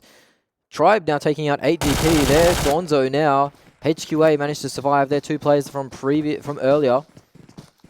Finding some pain now as Tribe are in the mix. Team Unknown still fighting pretty strong. Raven now, 6 kills last game. A lot of gaming to be done in this circle, as no team is currently in the circle. TT is 4-man strong. ABADDON are pretty close if they move uphill a little bit. Wildcard looks like they have 1 man remaining too, so we're down into the final moments of, well, not the final moments, but the final circles of this game. TT, they're looking in a strong position as they rotate south to try and flush out any men remaining there, any threats, as they are finding the wildcard member, the last one from there, so they'll wipe that guy out. 4 teams remaining. Still ABADDON though at the bottom of this hill, hiding behind the wall. They have the other team that's close to the circle. Team Totality will get inside it now. And that's Team Unknown and Tribe going at it. Yeah, the Unnamed Tribe having a big battle, and looks like Tribe are going to get the better of it. The Unnamed should have 2 players knocked by the zone here in just a second, and it's going to be a pretty rough one for them. It's only the 1 player left. He's going to get knocked as well, so that'll be it. That's the Unnamed gone. Only 2 teams remaining now. 8 players. So we've got 2 teams of 4 going at it, and both in the zone now. ABADDON still needs to come up this hill just a little bit, and Team Totality might have seen them earlier, and they're going to get control of the bulk of this final circle. Or Team well, Totality one of the final circles. do have a man knocked out at the moment, and it doesn't look like anyone is around to resurrect him or to revive him. It's a 4v3 at this stage. They aren't going to be able to go for that revive, as the zone is encroaching too quickly. 1 man running down there to try and get it, but they do have the high ground as another player gets knocked, and it is an ABADDON player on the bottom of the hill that finds himself not close enough to that wall, so he's taken out. He's going to go for the res. There's a mad dash to that rock. He's getting peppered as he moves in, but he manages to get the angle to get that res. Trainer, unfortunately, not able to confirm that knock, and Team Totality will be back to 4 strong. This circle is going to force the majority of ABADDON out of their cover as well. The 2 ABADDON players go down very quickly. There you go. Yeah, the zone is moving in on them now. They're going to have to get out of behind these walls, these rocks where they found themselves. It was the 2 players at the wall. It was the 2 players at the wall, so they're gone. They're done. There's no way they're getting up. So it's just the 2 players hiding behind the rocks now, and Team Totality have found themselves some really good cover here as well as the circle encroaches in, throwing in nades to try and get the confirms. And there is HH24. He's gone climbing on the cliffs to try and get up behind them. This is looking like it's his 3rd knock too. Done. He could be going for the full flush here. That could be all of them. And the match has ended. It is Team Totality taking the 1st place. They were on the high ground, dominating the air, and HH24 had the god angle there. He picks up 7 kills for himself. Bit of a mountain goat there, clambering on over the rocks and finding himself a superior angle to look down. And look, it was over for ABADDON because he had the high ground. Nothing that they can do. And it's a big game for Team Totality. 14 kill even, chicken dinner for them. They'll be pretty happy with that. 34 points as we have a look at the highlights here. The plane actually, looking at the drop rate that came out of it, I mean, everyone drops on the eastern side of the map, and then the circle immediately popped hard northwest. It was not the nicest of circles for everyone. These circles have been very unfriendly today in the C and D stage of this qualifier, well, not the qualifier, but this group stage of PMCO for 2019. So this was the compound push. GRUNTo going down very early in the game once more. They're gonna need a reset. Think about where their strategy has gone wrong so far. Come back in the second half of the day a bit stronger. More knocks go out. This was Pittsburgh Knights getting caught out in an unfortunate situation. They did lose Jagger very early, who seemed to be the star player of Game 1. This was Team Unnamed sitting atop the mountain for so long, and they were in such a good position. There was a lot of King of the Hill sort of play this game. A lot of teams sitting in the high ground and dueling with 5 teams trying to take that position. This was the mad scooter dash that didn't work out. He did end up going down there. A nice nade here. Yeah, that was a double kill nade, I believe, that one. Yeah, it was a good one. away, it was this play at the end pretty much that sealed it. I mean, it was This still angle looking was like it was dirty. going to be good for Team Totality. They did have the 4v2, 2 players behind the wall who are unlikely to be rezzed, but they're getting that player up on top on the cliff and having that superior angle was pretty much secured the entire thing for them. There was nowhere for ABADDON to run. They already lost their players behind the wall. The remaining were just clinging to some rocks and totally exposed from above when HH24 came around the edge there. Yeah, HH24 getting 3 knocks in that final fight from that cheeky position up on the rocks. The Mountain Goat, as you said, was fantastic positioning for him to rotate towards that position. They managed to get their mate up on the western side of the circle too, and be 4 strong with HH taking that angle. So it was a bit of a risky play. He was isolated, but sometimes that works out in the benefit. It does indeed, and it did for them that time as well. So a 34-point chicken dinner for Team Totality. They'll be pretty happy with that one. That's going to move them up the standings quite a bit, as it's one of the... Well, I mean, we haven't really had too many super high-scoring chicken dinners. I think 37 is the highest we've seen. I'm interested to see what C9 managed to pull off yesterday, but 34 points for Team Totality, 18 for the Unnamed, 16 for ABADDON, only getting 2 kills on their run to second place. They were playing very passive for most of that, managed to avoid a large amount of the engagements, and only 2 frags for them will push them down into 3rd place instead of 2nd. Blood and Loyalty in the boot camp making a massacre. They ended up getting 7 kills, the 3rd highest in the game, but only 1 placement point. They went out a bit too early to collect any more than that. So getting 8 points from a 1 placement point game, you'd have to say you'd be happy with that. Yeah, you've done pretty well if you're still fragging that hard despite going out in the bottom 5, right? Yeah, so it means your rotations weren't too on point, but when you were getting into these gunfights, you weren't having too many problems. They obviously did take out the full squad of GRUNTo.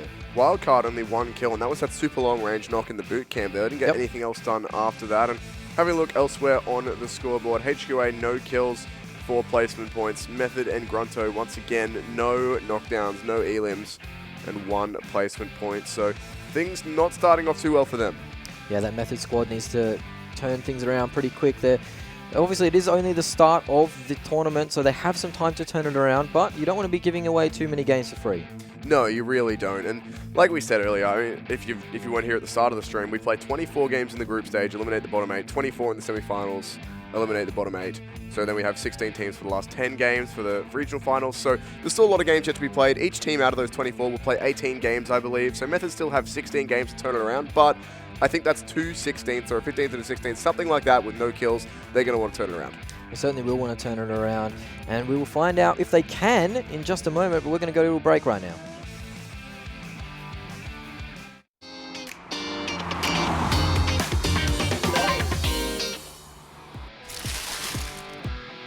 Providing a lot of suppressing fire. He gets onto the bike and beats. That was a big mistake. Shouldn't have got onto the bike because he will be shot upon by Simple. I think he was kind of just gunning or thinking that because he got on the bike, he might not commit to the fight. It's very small for him. He should be able to escape, but no, the cars might be exploding here as Clue tries to run the heck out of there. But Salty Beast is trying to shoot the car and will explode. And Clue is out of there. Couple of players left. It's actually Nagasaki. Yeah, Nagasaki is there. It's a hide and seek game right now. Like everybody, like, where is that guy? Like he's like, I'm chilling. Like everything's good. Like, yeah, it's all good in the hood as Euphoria is all alone. Nagasaki is their player, but he has been look, found. they're by not finding him. No, they don't know where he's at. Okay, they found finally. him. Finally, they found him. So it will be IF. Those kills, leaving SSG with just 1 player still very much alive. But he's towards the edge of the circle right now. They're peppering another team here. ABS is in a lot of trouble as C9 just raining down hell on them. And they are hiding behind the tree lines. But as you can see, Hector is coming in from behind as well. He has no cover fire whatsoever. to stay alive, especially SSG, which were champions, like not to start on the first match and not to start on the second match also. But we have JMN right here pushing on. Let's see if they can take the kill. Arnate hiding inside the house or hiding inside the toilets here. He will be taken down and will be knocked on his feet and will be taken out as well. That getting that kill. So 6 Angry Men getting a couple of kills in their favor, getting 1 at least.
2 games down in the North American region of PMCO 2019. Having a look at groups C and D. My name is Brainstorm. I am joined, as always, by Smash, my lovely friend. I didn't have another adjective for you this time, but I will work on it. Lovely. Yeah, it's okay. I don't think I've used lovely yet, so I can get away with it, right? You can. Yeah, you can. We'll get there. I'll let you have that one. Thanks, mate. It's fine. But yeah, we are seeing C and D, Group C and D. We had A and B yesterday for the North America region. We didn't cover that, unfortunately, but we heard it was a banger. Cloud9, Tempo Storm up in the top of the pops there. Problem is, though, we missed those games. Yeah, and there was unfortunately for high us kill games too. and for everyone at home, there's an easy way to catch up. If Is you there? go to the PUBG Mobile Esports YouTube channel and you subscribe, Ben, you can go catch up on those games, which I need to do that, actually. I'm not going to do that tonight, I actually. need to go catch up on those games, because like Cloud9, I think, got double first and double third, something like that. And Yeah. 34 kills, so I need to go back and rewatch that. But you can go do that, and also, of course, if you do want to play PUBG Mobile, then you can download it from the Google Play Store or the iOS App Store, depending on your platform and what you're playing on. So there you go. It's how you can keep up to date with everything and how you can get involved with the PUBG Mobile action if you like that sort of thing, which, let's be honest, you're watching the stream, you probably do like that sort of thing. So 2 games down now. We head into Miramar and then Erangel again for the second time. 2 different teams getting chicken dinners thus far. No one really in the top 3 twice, I don't think. No consistent winners just yet, but there has been 2 island circles, and we want to make it 3 for 3. We want those Eastern Please Islands. give us the Miramar Island circle. Player unknown, wherever you are, give us those Eastern Islands. That way, apparently. He's out there. I don't think the Netherlands is actually that way. I believe he's in the Netherlands, but I don't. Check. I'm just not sure. We need a compass. I need a compass now. Production? Yeah, can we get a compass? No. Anyway, we move into Miramar next. And just to explain, if you have just joined us, the island circles, we had a military base circle in map 1 in Erangel. We just had a northwestern island circle in Sanhok. those are pretty big islands, right? Like, it's pretty unlikely, it's uncommon to have circles there, but they're still pretty big stretches of ground to end up on. The Miramar Islands are tiny. They are It is incredibly unlikely that we'll end up on them, but you know what, I believe. Let's have another island circle. Let's do it. So now the Sanhok one's a bit more common just because of this, the map is a bit smaller and that Sanhok island is quite sizable, whereas the military island is about, I don't know, you'd have to say 10-15% chance. It's pretty low. The Miramar one, that's in the single digits, I'd say. That's a very low percentage. Like those islands are the size of a compound, probably. They're smaller than some of the towns on the map. They are smaller than most of the towns on the map. They're about the size of San Martin, maybe? But as we see the plane go across east to, well, northwest. Sorry, he's going west heading northeast. It is heading northeast from the west as we see the plane getting painted again in the Let's Rock colors. That seems to be the theme of this lobby. So someone is painting that plane, getting up there and giving it a good spray. It's pretty dangerous to do if you're actually flying in the plane, but I guess when you're planning on jumping out of it anyway, it doesn't really... It's not much more dangerous to be crawling on the outside of it to paint it. That's how that works, right? No, well, yeah, exactly. These guys are wild. Either way, we've seen our first team out of the plane. First two teams actually getting out very early on. As Pittsburgh Knights actually have jumped out pretty early, so still 45 or 46 players in the cabin waiting to go as the plane has only gone about, I'd say, a third of its distance, and now we see players spew out over the top of San Martin and that power grid area. So we could see a lot of contesting around the Picardo, maybe the players going to San Martin itself. Hacienda del Patron is also a popular area to go. Made popular by the player Shroud when this map came out. He used to drop there all the time. Actually, when I was watching some PUBG stuff in preparation for coming over and casting, I did happen upon a Shroud video and Hacienda just getting like 20 side kills. Oh, it was, yeah, I remember me and my mates tried to recreate that all the time. We dropped there all the time. No. I tried it a couple times. I think the best I did was I got a shotgun and got 2 knocks and then just got assault rifled out of existence. Yeah, that's generally how the way things happen. Oh, it's an eastern circle, but it's not eastern enough. No, it can go more east, believe. It would be statistically a massive anomaly for this circle to shift southeast enough for the island to be in play. So we see a lot of towns still in play. I mean, Picardo's still in play. It is on the western side of the circle, so it's highly unlikely that happens. Hacienda del Patron on the south or the northwestern side, as I am having difficulties with my directions today. Los Leones is still in it. La Bandita is the central town. Have we talked about the Gladiator Bowl that's in this town, by the way? We in just Monte? saw it on ABADDON's screen. Yeah, Monte Nuevo has a Gladiator Bowl. I mean, the whole map is a Gladiator Bowl, but I like they've got a small one. I've never seen a circle actually end on that. God, that would be so cool. I mean, it kind of looks like the middle of that is a hole, so I'm not sure how well that would work. It's like it is a bowl essentially. So it's quite intense. I want to see that now. That'd be so cool. Is that the method, guys? Getting knocked already? No, please no. Oh, come on, it is 2. Oh, not again, fellas. Boys. That's all right. 3 players that are alive. They can still make it work. I've seen teams come back from worse situations than that. They're having a pretty terrible run, though, unfortunately for them. And I wonder how much of it, I haven't actually been paying close enough attention to where they've been dropping. I wonder how much of it is hot dropping or getting hot dropped or unfortunate looting. I mean, it's whether it comes down to a string of bad luck or whatever it is, it's still unfortunate to see for those Method boys as down to 3 players already. Whereabouts are they? Over in the middle of the circle. They are essentially in the middle of the circle. They drop near V2K. There is actually a big, wide open area in this circle of north of Los Leones. There is a lot of real estate in that area, as most teams are stuck on the western side. So teams on the west need to either rotate in, or there's going to be a massive gunfight in that area, as HQA are occupying San Martin at the moment. Spread out with SL still there. That's St. Leones. St. Legends, actually. St. Legends. Los Leones, St. Legends, you know how it is. GRUNTo is sitting up in the very northeast of the map. They're avoiding gunfights. Yep. Maybe they can play for some They went out in 15th, I think, last game with Method in 16th, so they don't want to go down early again. So they are not too far from the circle. They do have some time to play with to stay in the clear and hopefully not get knocked out early. See the Pittsburgh Knights and Team Totality potentially heading for another clash here. Team Totality. These are our 2 winners from the first 2 games too, Team Totality and the Pittsburgh Knights. So I don't see them. They could actually be crashing into this power grid. I'm not sure how many Pittsburgh Knight players are actually there. Looks like they are spread out all over the place at the It moment. might just be the one. So it could only just be the one, and if he's caught out, He could actually catch he's actually in the open. He's made a run for it. Gunfire does go down. This player on board, we are on board with now, HH24, the guy that got a mad flank last game. He only has a shotgun, but this Pittsburgh Knight player, Vigilante's... If Vigilante goes inside the building, then all of a sudden that shotgun is yeah. entirely viable. If they end up in an indoor fight in close quarters, the shotgun's one of the best weapons you could want to have in there. But mind you, we've looks seen like Vigilante will be backing off. And yes, we have seen. I think you're going to go for the double shotgun barrel. snipes. Yeah, Yep. double barrel yesterday. Felt like it was an M24. It's hitting some serious range. Jagger now has rolled in for support as well. Actually, no, not even support. I think he's just being a taxi service at this point. He's just going to pick his mate up and bail. Yeah, it does look like that is the play at the moment. There is another Pittsburgh Knight player to the south. But I don't know if they're going to choose to go in on this engagement. The Pittsburgh Knight player might have actually fired a few shots there. So it looks like Jagger and Vigilante are just choosing to get out of it. Quick point of clarification, Smash. What would you call this vehicle type? Oh, it's a ute, mate. Good. Good man. Good Yeah. man. Just because I just realised we're doing North America. And North Americans would call this a pickup. But It's in Australia, where we're from, it's called a ute, mate. So you've got to deal with that localisation because calling it a pickup is wrong. It's a mighty triddy. Tried it might actually be. I'm not even sure what we would call. Do we have any? Would we use the word pickup for anything in terms of vehicles? I don't think we would. No, I wouldn't. Just a ute. No, Short they for definitely call it utility a vehicle or something. I guess I Yeah, don't actually know. It's a ute. They call it a pickup truck. That's the clip of doing that. Shell is from. I just angered a lot of North American people. Find Ben on Twitter at SmashShouts if you'd Yep. like to express your opinions of that. Either way, this 8DP gold guy is coming under a bit of pressure from Wildcard at some decent range and going for the confirm now. Oh, he got the Unfortunately, headshot helmet too, off. actually. Helmet off, has had his helmet taken off by a bullet.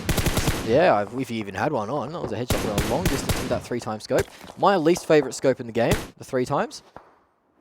Just the awkward amount of magnification. Yeah, it is not far enough. The but crosshair is disgusting too, so... yeah. It's like, it's Gross. zoomed out enough that it's not good for long range battles, but still too close for comfortable close range use. Looks like Alucard has the better scope, the Frankie 4x.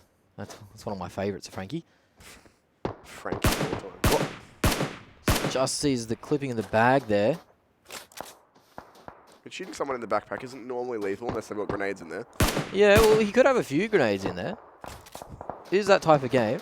And grenades are pretty handy. If he pops a smoke in there, it'd be hilarious, wouldn't it? Imagine if you could do that. That'd be so much fun if you could actually do that. Just like backpack. shoot someone's grenades or whatever. That car will be blowing up in just a second here as well, but I think he'll be safe behind the rock and it's just got some healing off as well. And that 8DP gold player, EZ. Sorry to be more Australian about it. That is, yep, EZ is the Australian pronunciation of that.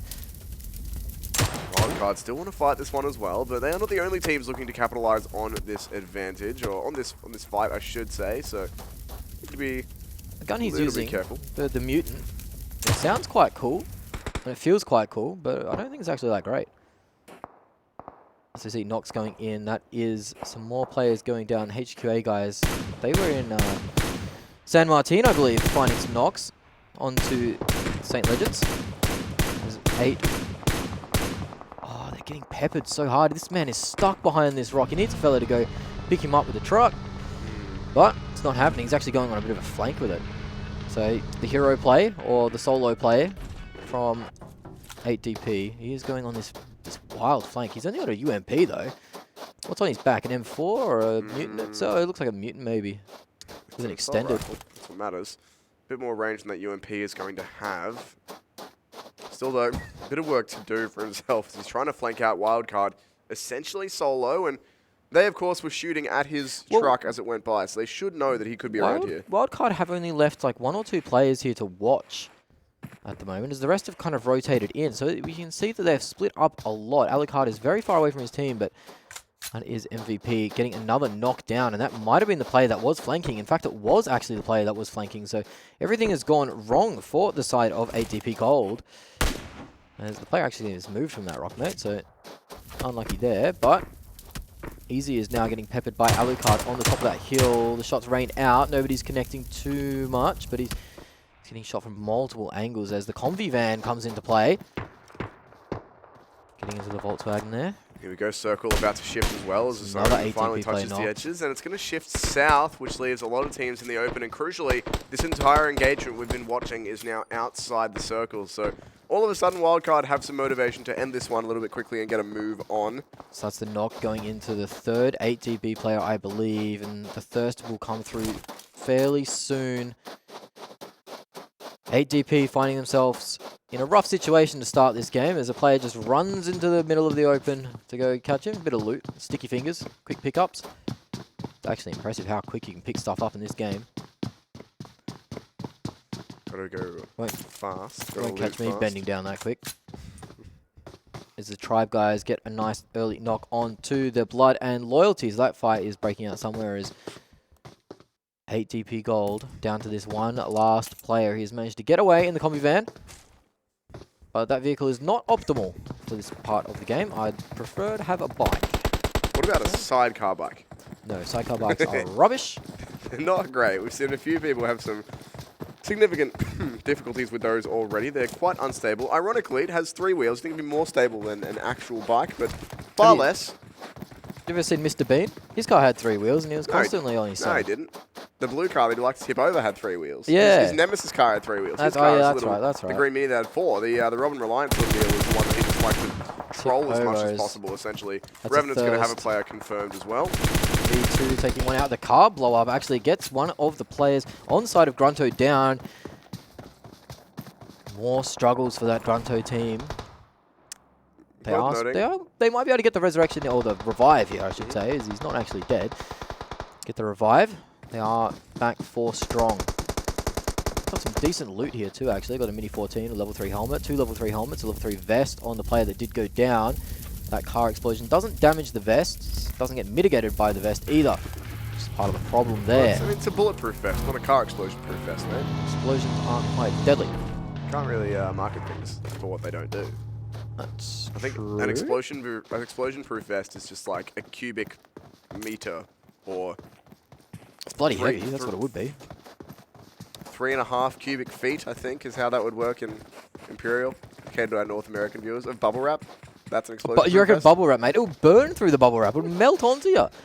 Probably would, actually. I'm not going to recommend that. That'd but be rubbish. Just pro tip for everyone watching at home: don't be bubble next to wrap exploding cars. Yeah, just don't do it. Just go away from the car. Walk away.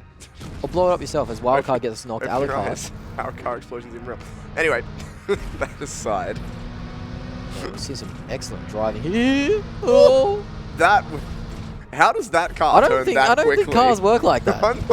I'm not sure. That was some We've seen serious some- traction. Some Harry Potter magic here. Didn't realize cars would stick to the floor that hard, but there you go. It's got The the Unnamed Pirellis still on. with a couple of players moving around in their vehicles. Might try and put some shots into the wild cards. Wait, hold on. I'm just flashing back. It's got some what on? Pirellis. They're a brand of tyre. Thank you so much. I was like, what is a Pirelli and what relevance does that have? They're used in Formula 1. They grip. Oh, right. Well, I mean, when we said last game that I saw a Formula 1 team get like a sub 2 second pit stop, that was my knowledge of Formula 1 right, exhausted. yeah. That's all I had.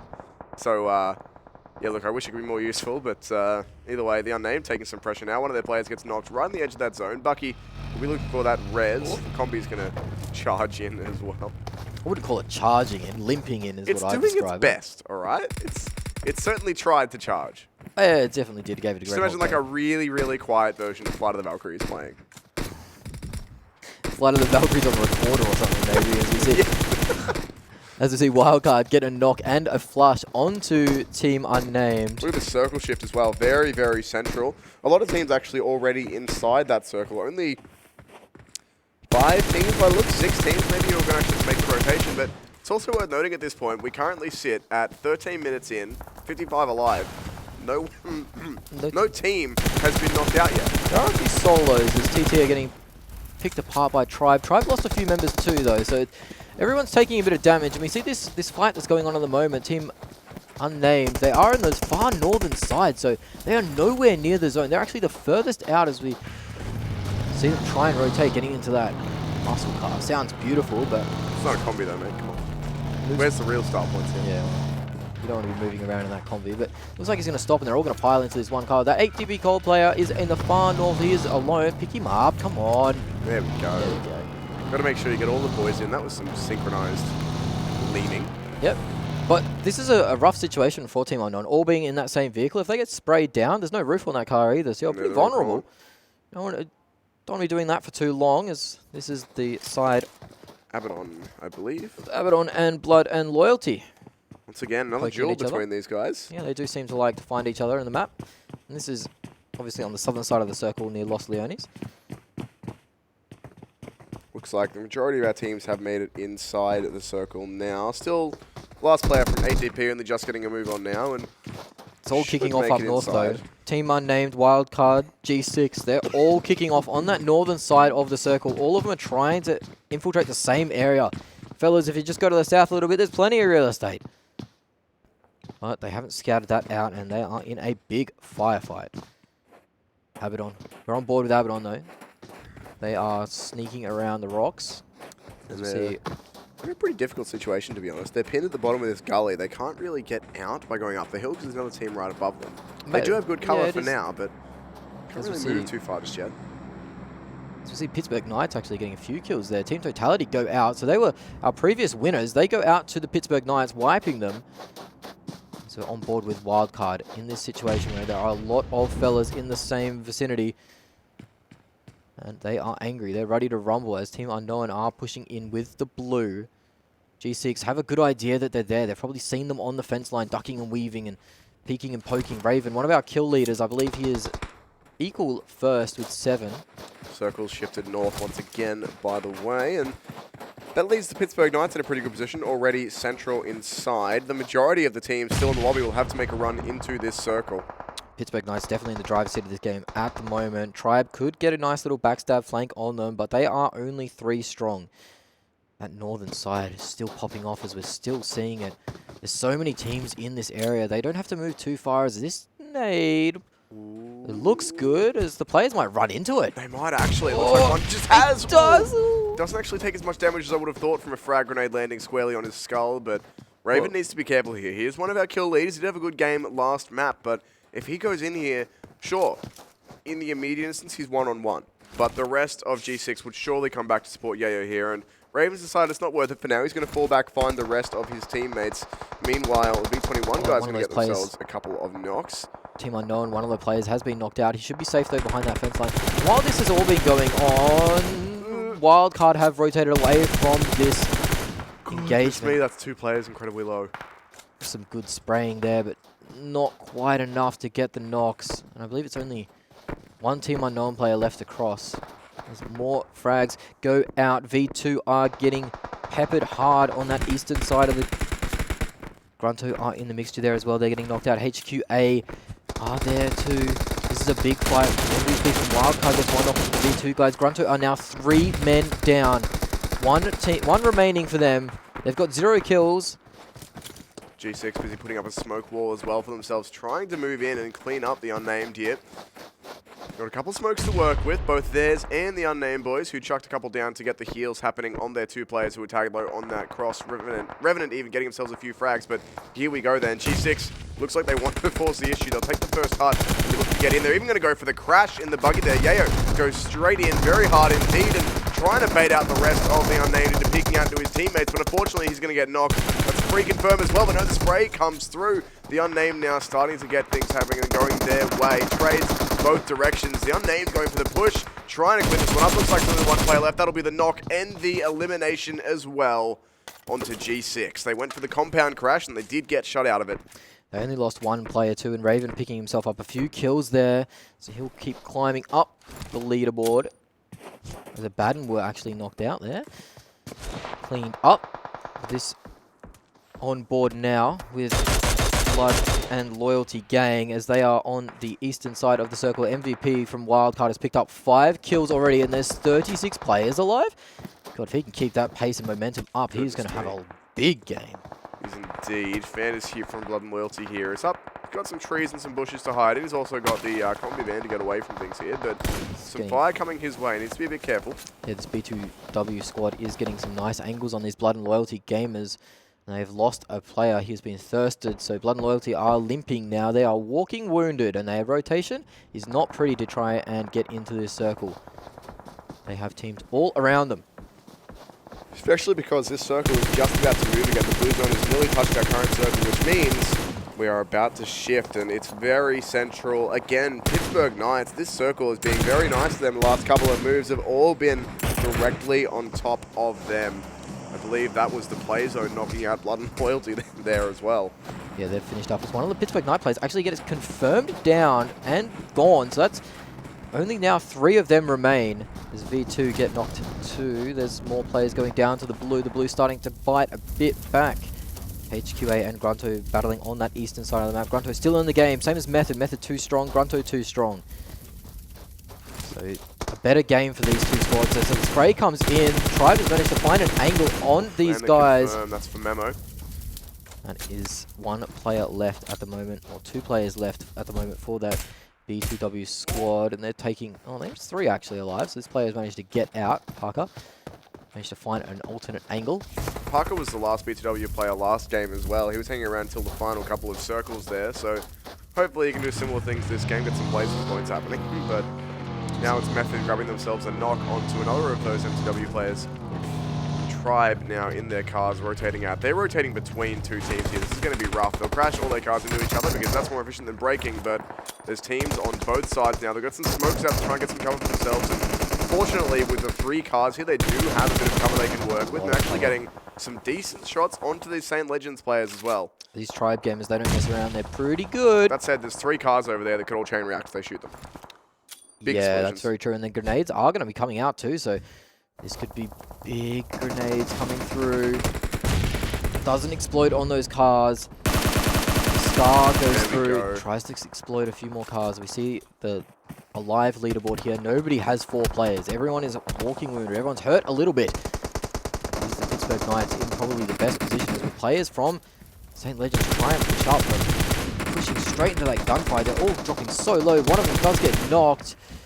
Tribe, though, they're getting traded in return. One of those players goes down, so it's a 3v3 or 2v2 now. As the spray burst through the smoke, almost collects another. The good thing for Pittsburgh Knights here as well is that they don't really have to fight anyone. All of the knocks they're getting and the kills they're getting are just long-range pokes. In the center of this circle, they can pretty much just wait for the rest of the lobby to come to them. They're just happy to let everyone fight at this point. You can see Vigilante on camera at the moment.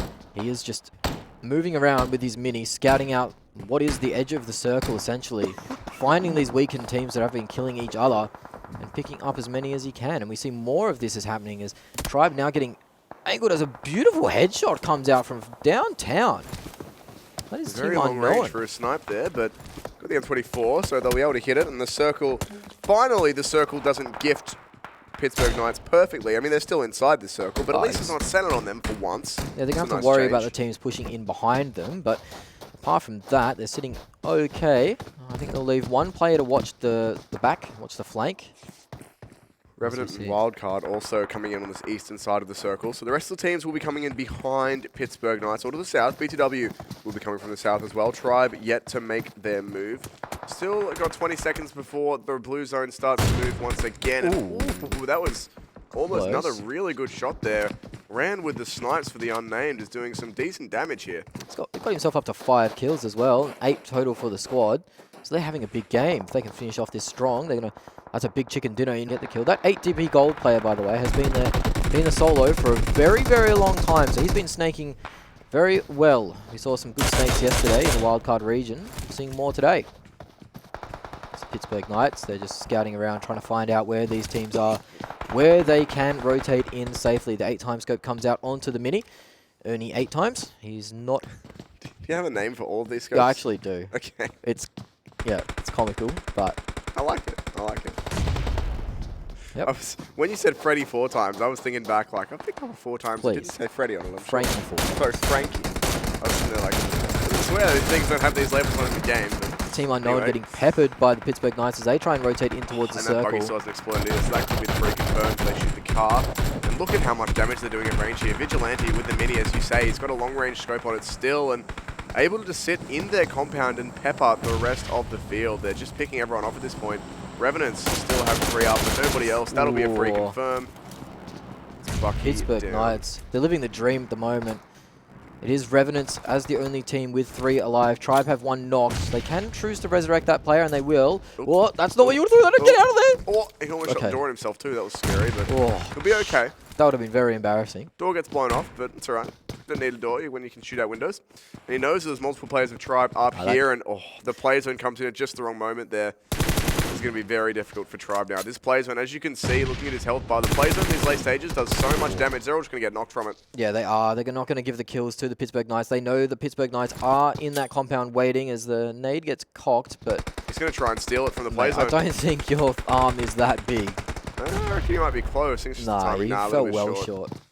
Vigilante showing maybe he needs to go work on his nade skills a bit. Look, I like the idea though. If you know they're going to sit in the play zone, they're already going to be super weak. If you can land a nade on them, you can get yourself 2 or 3 kills for free. But on board with Revenant now as they're 3 strong. They have a decent position. There's lots of cover on this ridge line. The last play from Tribe is just over the top, and they have found him. So Tribe will go down into 5th place. So it's between the Revenants and the Pittsburgh Knights essentially at this point. The Unnamed still with 2, so in with a shot. But Pittsburgh Knights have been holding onto these compounds in the middle for so long, just poking at everybody. They've got so 8 kills for their team already, 5 on J7 there. So they've been having a very good game, very comfortable here. And their compounds are still in the edge of this circle. Somehow the circle continues to shift onto Pittsburgh Knights. It's going to force everyone into their fortified positions. The Pittsburgh Knights know where Team Unnamed is at the moment. Their threat is this side of Revenant as the window peak comes out. He doesn't manage to get it. He does have that level 3 helmet on Tanker. As I mentioned before, he is the tanker of this team. Also going to gain himself a nice brown ghillie as well out of the crate. He's going to be pushing in actually. Just wants to try and make the play using the cover of the smokes. If he can pick off a couple of players here, then... One of the Revenant got kicked off, and I don't think they're going to be able to go for that resurrection now, or the revive. They have found one of the Pittsburgh Knights players, though, and that's J7, who's been their highest fragger so far this map. They've got to be a little bit careful here, the Knights. That's the second one down. That's Jagger, too. Yeah, Team Unknown is causing a big problem here for the Pittsburgh Knights, and the resurrection might try and come in, or the revive might come in. The nade's been cocked. He's going to try and throw it through this window, up the stairs. That could be 3. Where did it go? On the bottom floor. Yeah, he didn't get the nade up the hole. Got in the cover, so they will be able to get the reses, but if that had been the nade, that could have been it. As it is, I think Pittsburgh Knights will be okay to get their 3 reses and stay in it. Revenants, in the meantime, have lost 1, and maybe another. The solos starting to put in the damage now. Illusion's the last remaining player from Wildcard, is making things difficult for the Revenants here.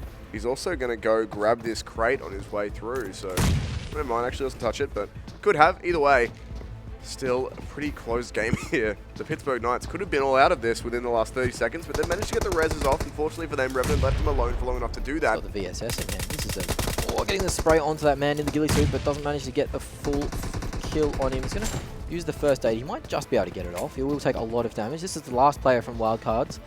He'll need to move forward. 1 nade in that hut would confirm Revenants. This Wildcard player is giving Revenant a really hard time, and Pittsburgh Knights finally finish him off. There's only 1 player alive from Revenant, 3 up from the Pittsburgh Knights. They almost fell. They managed to get the revives through. Unfortunately, there's nothing they can do about that revive. Doesn't look like they have any nades, or else they would have thrown them in already. He's running onto the bottom floor. There's a player out here waiting for him. He gets the spray. Out the window. Oh my goodness, very risky indeed. Pittsburgh Knights commit all 3. 2 of them have been knocked. This could be the 1v3 here for Ryan. He could take out the entire team. It's not, though. There is enough time for the revives to come on through. Unless but they've seen those 2 knocks, and now they want to force it. Exactly that. They're going to charge straight out here. This could be Pittsburgh Knights going down. Indeed, it should be at this point. Oh, he went for the thrust! Somehow loses control of that. Tanker's left on so low HP. He will have time to get that res off. And it actually looks like both teams at this point want to call a little bit of a truce, get some healing happening before this final fight. But Pittsburgh Knights, I almost feel like just go for 1 res, leave the other, and try and clean up these guys while they're that low. It looks like Vigilante is trying to get back to his team for that revive. He might have been able to go for a bit of information there to find out what was going on. Jagger runs over the corner. Oh, no, he's been picked off. Will he get thirsted? He won't. He's pushing around the corner in the ghillie suit, and it is going to be the Pittsburgh Knights falling into second there. It is Revenant finishing off 7 kills for Espinoza. He actually went hard that game. That said, though, Pittsburgh Knights with 10 kills in second place. They do pretty well for themselves, but man, a very back and forth final fight. I actually thought Pittsburgh Knights would get the better of that, but they didn't actually get that 3rd res. That was the problem for them. They had 1 player. I mean, what I thought would happen is when Jagger went wide out around the building, he was buying time. Not only getting some info, maybe some damage, but buying time for his teammates to get the revive, so there'd still be 2. they didn't get that revive. So as soon No, as the they one didn't. player goes down, peeking around that corner, that was it. I thought they'd have another player who could have got the trades, but unfortunately they couldn't get the revive off, and Revenants will run away with it. Somehow they snatched it at the last moment. No, it's good. It's good play from the Revenants. They were in a position there and they worked it well. They did get flanked by that wildcard player that was a thorn in their side, a pain in the bum, and they managed to deal with him eventually. They come out with the chicken dinner. They were very close to dropping out there. They were in that hut so low. They didn't have any sort of grenades, no smoke grenades to help them push out. But Team Unknown or Unnamed, sorry, they did a favor by taking out some of the Pittsburgh Knights players, weakening them, wounding them. And this was the closing moments of that game. It could have been a very close spray down there. Yeah, and see, this is where, I thought when Jason went out wide here, his teammates, or he might have read his teammate before he did, but unfortunately not. They get taken down from that. And Pittsburgh Knights, I think, a little unlucky to not get away with that one. They had a really strong position for most of those last couple of circles. They had their compound locked down. They were putting out a lot of fire on everyone who was just trying to rotate in, but in the end, it's Revenants who managed to outplay them. Yeah, it came down to the really final wire, the final moments. So that clutch decision making wasn't going the way of the Pittsburgh Knights. They did win the first game in a second place, so that leaves them with a good strong day one so far. They get 10 kills there. Unnamed gets 11 kills, so they're going to be happy with that performance. But you can see the top 4 in this game, they all got so many kills. 9 kills, 10 kills, 11 kills, and 8. So they'll be very happy with that. And ATP Gold managed to catch themselves 5 placement points, even though they were down to 1 player at the start. They were the first engagement. Really They were soon, taking yeah. one. Yeah, so that was early. really well done by the ATP Gold players to snake in there. And we see Method, unfortunately, still at the bottom of the pops. No kills for them just yet. We've got one more game to try and right the wrongs. They'll need a GRUNTo big moved one. themselves up a little bit though. Yeah, they 1 got some- kill, 3 placement points, better than 0-1-1. Yep, they did a better job this game, but they'll be hoping for a bit more next game. Still not performing to the standard that they would set for themselves. ABADDON going out in last place this game, unfortunately, but someone's got to be there. Exactly that. And that's really the nature of it. Someone's got to go out in 16th, and unfortunately it's pretty harsh for the bottom end of the leaderboard when we have 5 teams. The first 5 teams out only getting 1 placement point. So there's not a lot to be gained if you do find yourself being set upon early, unfortunately. But that's Miramar done. We do still have one more game of the day. We've got one more Erangel left to be played here for Group C and D of the North American region of PMCO 2019. But before that, a short break. We'll see you back with Erangel right after this.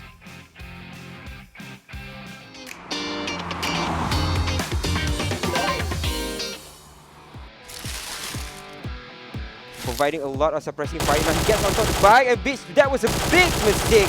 Shouldn't have got onto the bike because he will be shot upon by Simple.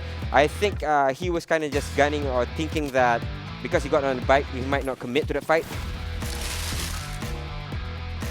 It's very smart for him. He should be able to escape, but no, the cars might be exploding here as he tries to run the heck out of there. But Salty Beast is trying to shoot the car and will explode. And Clue is out of there. Couple of players left. It's Oh, actually he doesn't know. Nagasaki. Yeah, Nagasaki is there. It's a hide and seek game right now. Like everybody, like, where is that guy? Like he's like, I'm chilling. Like everything's good. Like, Yep. It's all good in the hood as Euphoria is all alone. Nagasaki is their player, but he has been found they're by not finding Spec. him. No, they don't know where he's at. Okay, they found finally. him. Finally, they found him. So it will be IF. Those kills, leaving SSG with just 1 player still very much alive.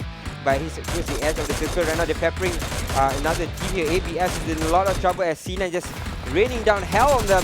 And they are hiding behind the tree lines. But as you can see, Hector is coming in from behind as well. He has no cover fire whatsoever.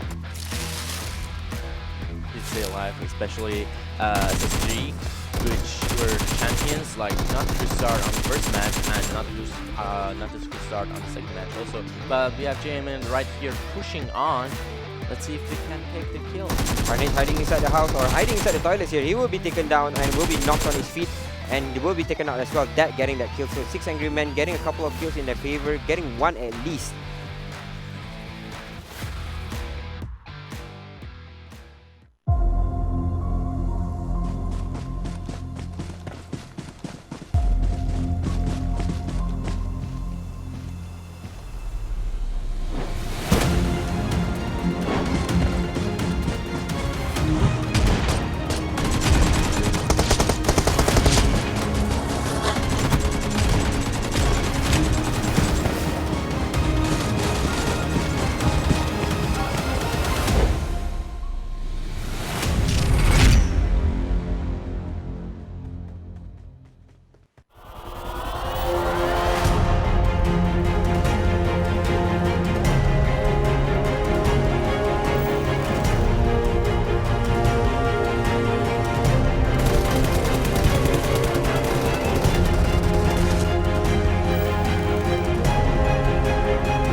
Welcome back to the PMCO Fall Split. We are doing the North American region at the moment, C and D groups. And if you've missed any of the action, you need to get yourself onto YouTube, where you are now, and subscribe to the PUBG Mobile Esports channel. There you can catch all the action, all the highlights, all the VODs of the games that we've been covering. Multiple regions, 6 of them. So there's a lot of stuff to cover. If you want to play PUBG, you need to get onto the Play Store, the Google Play Store that is, and download the app, iOS as well, and it's completely free, so get onto it. Speaking of getting onto it, Pittsburgh Knights have been getting on a bit of a roll. They got second in their last game, first in our first game, and we're going back to the first map, Erangel. You fancy Pittsburgh Knights for this one? Sure, why not? Let's say so. I mean, they had themselves a pretty good couple of games, right? They got a chicken dinner, Yeah, they got they a have. second, which could well have been a third, a first even like that. That was second very game, close. the third game even, third game was very, very close to going their way, but they did lose it out at the very end. Still though, they got themselves a couple kills in second place, so we're pretty happy with that. And then going back onto Erangel, yeah, why not? I mean, we've had a lot of these regions have had so far one really dominant team. I think North America is the most dominant example that we've seen, at least from what we've watched. We haven't watched all the regions, of course, but Cloud9 with double chicken dinner, double third place for their placings will be pretty hard happy to with beat. that. Yeah, pretty hard to beat. I think unless Pittsburgh Knights has an absolute stellar game, I'm talking like a 20-kill chicken dinner. I'm even higher than that. They'd need some big points to get over Cloud9. So it doesn't look like Cloud9 will be, after the first round robin or first game of the groups, they'll be at the top of the pops. I mean, it did just occur to me that it's not necessary that Cloud9 did get 2 third places. We just kind of assumed that because they had 20 They could have got a placement second points. and like a fifth or something. Yeah, they could have done. So, yeah, I mean, they got 20 placement points that weren't from chicken dinners. So, look, for narrative, we'll go with double third place until proven otherwise. But either way, they are sitting up on 94 points, I believe, currently. 60 placement points, 34 kills. So, they're sitting pretty. Moving away from that, though, we do have one more game of Group C and D, which is not Cloud9's group, I should say. We're moving back into Erangel now as we wait to see exactly where the plane is going to run here. And also, you know, we've got to see if we get the Let's Rock skin on the plane. That's been a thing that's happened. Well, that's been a thing that's There happened it is. consistently. There it is. And there's our plane line east to west across the lower middle of the map. It looks like it will be everything in play, essentially. There may be Stalberg, Kameshki, Severny. Those places might be a bit difficult to reach, but you don't really see teams looting up that way too often. Stalberg is a pretty rare one, same as Kameshki. Severny can be in play sometimes, depending on the playing path, but this playing path does not favor it at all. And mostly what we've seen when we've seen anything up north is like, we've seen a bit of Zaki, teams at the shooting range around there, moving down to Georgia Pole, but we haven't really seen too much in the northeastern corner at all so far, and we've seen, what, this is our 6th Erangel that we've watched now? This will be our 6th or Erangel? 8th. Yeah, bro, who knows at this point? Actually, I think it is 8th. Yeah, it is 8th. Yeah. So 8th Erangel, no northeastern circles just yet. Maybe this game will break the hoodoo though, as the circle will be popping momentarily, as most of the plane is out now. A lot of players dropping over the top of Pachinki. They will spread out, go to the winds, find themselves their loot zones. I want to see if we have anyone on the military island. There's Yeah, only 1 or 2 teams who do it, and last time we had a military island circle. It seems like Team Unknown are heading down there at the moment. Maybe they are going to stop off at Milta or that bridge area where there's a little bit of loot to go Looks around. like Maybe looking for a car. St. Legends heading down that way too, maybe ABADDON as well, and you've called it, Ben, is what you've done. It's a northeastern circle. It is. It's ending up. Yasnaya is probably the most central city located there. Stalba still in the zone. If it's a Stalba circle, it becomes very messy because there's a lot of defilade there, a lot of trees. It's a big hill, essentially, the second biggest on the map. Yasnaya does have some water above it, so chances are it tries to rotate away from that. We could end up with a Yasnaya circle, a southern one, sorry, in the fields around there. That would be good fun. There's a lot of good circles that we could end at here, actually, now I think about it. Lots of open field, open spaces. I like to see those ones because that's when you get the big spray down moments of like a player snaking around in the grass. He stands up and he sprays 3, gets them all, and it's really hype. It's also a good grenade play as well, as there's not many rocks or obstacles to block those grenades. As we play fan out and loot and rotate around, there's been no action so far, which is quite surprising. We've seen a lot of teams go down early in the North American region. Like, don't mind getting their hands dirty one bit. That said, we don't really have too many teams that close to each other. There is a pretty big combination. I don't even know what word I was trying to go for there. Combination, maybe, of teams. Conglomerate. something like that. There's a lot of teams around Pochinki and slightly to the east in Pochinki Field, so I guess that's what I was trying to say. 2 teams have found themselves onto that military island. St. Legends and the Unnamed guys over on the east near Novo. Yeah, there is a team Wildcard at Milta Power 2. They'll have to rotate up eventually. We have TT in Lopovka. They are alone. They're sending one man right into the middle of the circle. So assuming he's got enough loot, he's feeling himself, so he's going to go find that compound to go hide out. And as V2 will get the first knock of the game. And that is actually onto the Pittsburgh Knights, probably our current points leader.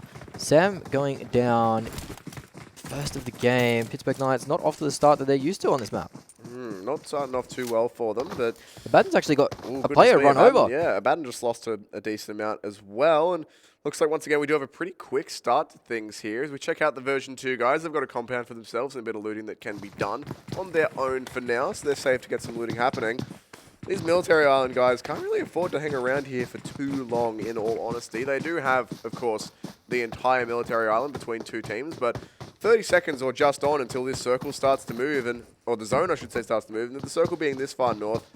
I mean, it's hard, right, when you're on this military island, because you've got 2 real options. You can rotate early, go with the zone, and of course that means you're not going to take any damage to the zone, all that sort of thing, but you're going to run into or past teams who haven't rotated yet. If you rotate late, which is going to be the safer option, you're going to have to contend with the zone damage, and that's going to be a problem. That'll burn through your meds, all that sort of thing, but you won't have to worry about, like, for instance, right now, if you have a look, well, looking at the map, we can tell you that the Unnamed boys are on the eastern side over near Novo, and directly above the eastern bridge are the GRUNTo guys. So if they do go across that bridge in the next 30 seconds to a minute, then they could run straight into them. But if they delay a little bit and wait through the zone, then their rotate does come that much safer. Yeah, I think when you get this far circle shift away from you, you have to kind of go in with the zone, because that kind of guarantees that there'll be no teams behind you, because they'll be further into the zone. It doesn't make sense to be behind you essentially in that point.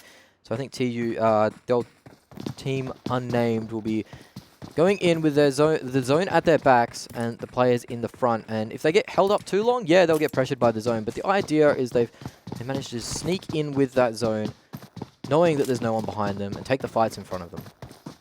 As we see, this is on board with Team Totality. They did win the second game of the day for this C and D group clash. They are pretty solid the way they're looting. They've got a lot of room to move around here. There's no one too close near Yasnaya.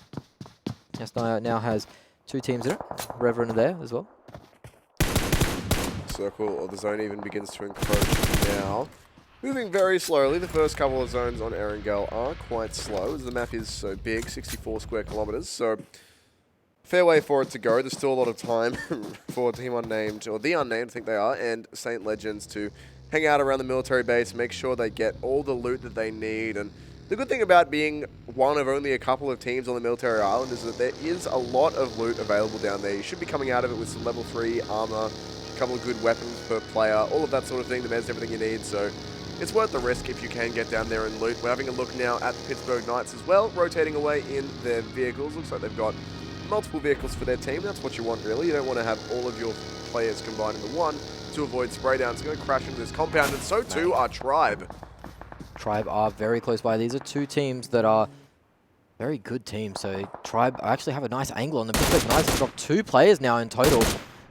Don't know if they're going to be able to get the revive on that player, as he's in a rinky position. More spraying coming down. Pittsburgh Knights have found themselves into a house, but for how long? As there's only 1 player up for Pittsburgh Knights. Tribes are all over them, and he's so low. One of the Tribes players at the door, knocking at the door, and that's Pittsburgh Knights down. It's 16. Last place.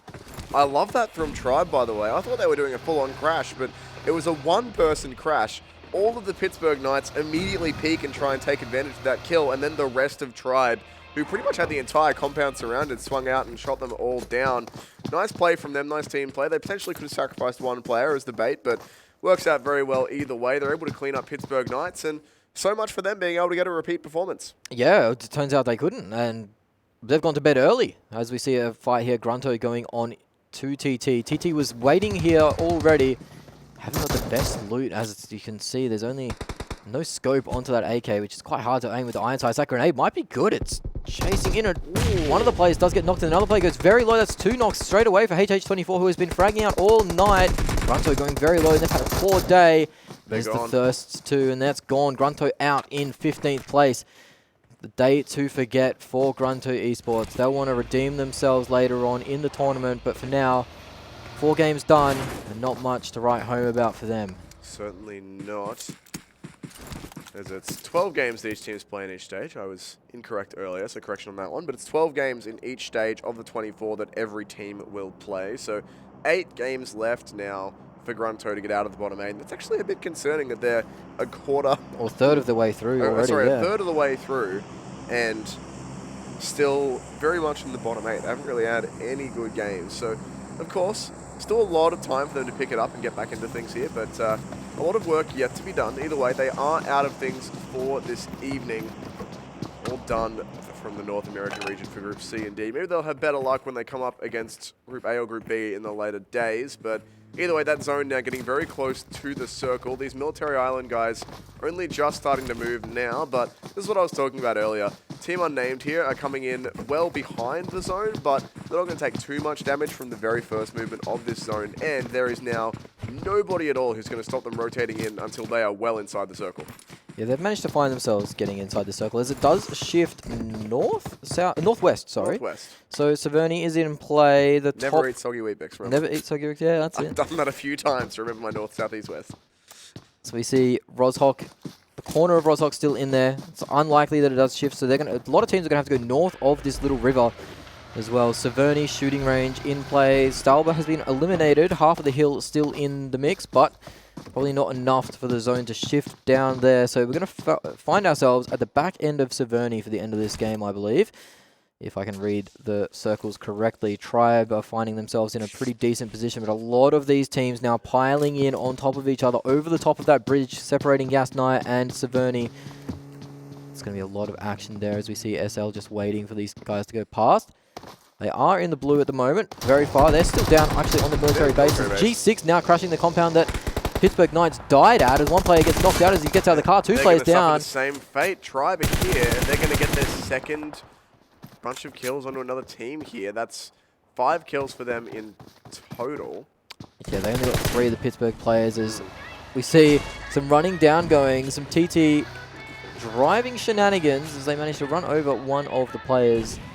Well, Revenant manages to run over one of their TT players. And we've got the bangers on the radio, ready to go. Yeah, it's important you play tunes when you're in the radio, when you're in the car with your fellas, you know. Keep the vibes up. Exactly that. You've got to have the vibes going. SL, St. Legends, still on that military base, moving more kills for late Tribe here. from this position. Exactly that. We're going to get another couple of knocks down here. HQA, unfortunately, I don't think they're going to be able to recover that. There you go. Memo will clean it up. That's the 6th kill for Tribe so far, and they still have control of this bridge. And they don't need to move at all because there is a possibility that this circle shifts just north of them, which they'll still be in. And there's a lot of teams trying to cross that bridge. They've still got, obviously, G6 tried earlier and fell 2 players. And now 1 player from HQA finds out what it's all about. And it is all about Tribe at the moment on this bridge camp. The first successful bridge camp we've seen together. Yeah, no, there's been a lot of attempted bridge camps, but we haven't really seen too many pay off. So, Tribe looking pretty good so far this game. Still early days yet, 51 alive, 14 teams remaining, but they've been responsible for one of the knocks, 1.5 of the team knocks, I guess, that we've seen. Yeah, they got rid of all the Pittsburgh Knights, essentially, and half of another team. TT getting a knock onto 8DP. This is north of our location right now. In other news, Method, still in the game, still 4 players alive. So things are going a lot better for them so far. I don't want to jinx them, but they are in a decent position too. They have a 2-2 split going at the moment as we see 8DP push in and get knocked down. Another 8DP player for solo. He's going to drop as well. This is 8DP losing a lot of players. TT getting the 2 thirsts there. And they should be able to get these revives as well. 8DP down to 2 players. They've had a rough day too as well. They do at least have themselves a decent elevated position to shoot down towards TT here. Yeah, they're just southeast of Severny, which is quite an advantageous position as the circle might shift down there. That warehouse, getting on top of that warehouse roof is quite potent because you get a lot of vision and you can just duck in between the sides for cover. As we see 1 player up in the rafters actually of that warehouse, maybe waiting for any players to try and push in. If there's a compound crash, he's in position, an off angle. Players won't expect him hiding up in the rafters like a bat. We should see a team called Batman have a pretty decent day the other day. I think that was in the Wildcard maybe, or South America. Batman were want to say South America. SA, I think. We've already casted what? This will be the 90. This will be the 96 count of teams for us. I think we've casted one. I believe so, but we have seen a circle shift over the top of Rozhok. So this was the south circle shift. It was about as south as you can get. So that favors St. Legends because they were coming in from the south and the circle has basically met them. Team Unknown also was on the right side of the bridge to get greeted there. Tribe are making a very fast rotation into Rozhok. They scared everyone off that bridge, so they were able to use it pretty easily. As we see some poor driving from Tanker again. He is the tanker of this team. He doesn't have the level 3s at the moment, but he will be able to get his team across this bridge pretty safely. But Rozhok is going to be controlled by Tribe, and that's kind of the key focal point at the moment as the circle has shifted with Rozhok bang in the middle of it. And as long as Tanker can shoot in a straight line, I don't think his team will mind if he can't quite drive in one. He's heard the car above him. And this is the side for Blood and Loyalty. Yeah, Blood and Loyalty getting pressured out at the moment. Has been found, he'll be thirsted. They'll get themselves a free buggy for that too. It's good. That means they're not all sitting in the one car anymore. A bit of a diversification for their forces means they're not just going to get blown up if someone. And that's the rest of Blood and There goes the rest of Blood and Loyalty as well. Yeah, they're getting picked up. They got one left, I think. Yeah, I think they have one player on this Yasnaya bridge actually. He's in the middle of a lot of players, so I don't know. I think the next team to go out will be Blood and Loyalty unless something happens, something magic happens. We see HH24 leading the kills at the moment in the lobby. And the spray comes down from B2W. That's a very nice car. Skin. What do you got here, mate? It's a fish. Yeah, it looks like a fish. It's pretty cool. I like it. Ah. HH24, speaking of the man himself, is currently under fire. What, you're not a fan, mate? Look at this thing. Look how aerodynamic. Look how fast. It's got the old Chevy wings at the back. It's got... I don't think it's quite the old Chevy wings. It also has a fin on top. I think it's just a fish type thing. I don't know. It's pretty ugly, actually. I think it's pretty gross. Alright, well. Nah, I'm not a fan. Ah, well, alright. You can keep the Hot Wheels to yourself. Smash is just a hater. Yep. It's true as a grenade flies out, but that's not going to catch. Ambitious. There's an air ball. Yep, he has not landed anything there. As we see, the zone has favoured the teams. It's been a pretty friendly one, actually. I thought that maybe there would be a bit more combat in this zone as teams tried to rotate from north to south. Methods still have to rotate from north to south, and I've probably jinxed them because they're in the middle of everybody as V2 now pick up a knock onto Tribe. That is a fight going on in the middle of Rozhok. So it's going to be hard to finish any kills in that area as another knock goes out. V2 are putting the hurt onto this Tribe team that has been previously dominating this map with their bridge camp from Yasnaya. That circle's about to move again. And it's straight on Rozhok. Exactly that. It centers over Rozhok now. And pardon me. The next circle should be a southern shift over Rozhok itself as we are now. Well, we want to get that bit of water out of here, right? We're going to move away from the river most likely. So it's probably going to center on Rozhok here. So version 2 Tribe, those guys sitting pretty. Method of coming in from the north now. And Team Unknown are probably in the top position at the moment because if they can get that hill above Rozhok, that's where it's going to shift. It's going to shift south. So if they want to get that hill, they can flush out the rest of St. Legends as the compound crash comes in. The Wizard Tower is under threat. Revenant pushing in. They are being traded though, so they're not getting away scot-free. There's only 2 players in this. 8 DP. These are the last 2 players, so he's going to want to live for as long as possible. He throws a smoke out just to make sure he's not so seen. As the nade comes in, but he is hiding in the back room there, so they're going to need to get the nade angle perfecto to get that in, and maybe... Yeah, he is. He's forced... Yeah, he is. He goes down 8 DP out of the game. They're going to bed with no supper, no chicken dinner.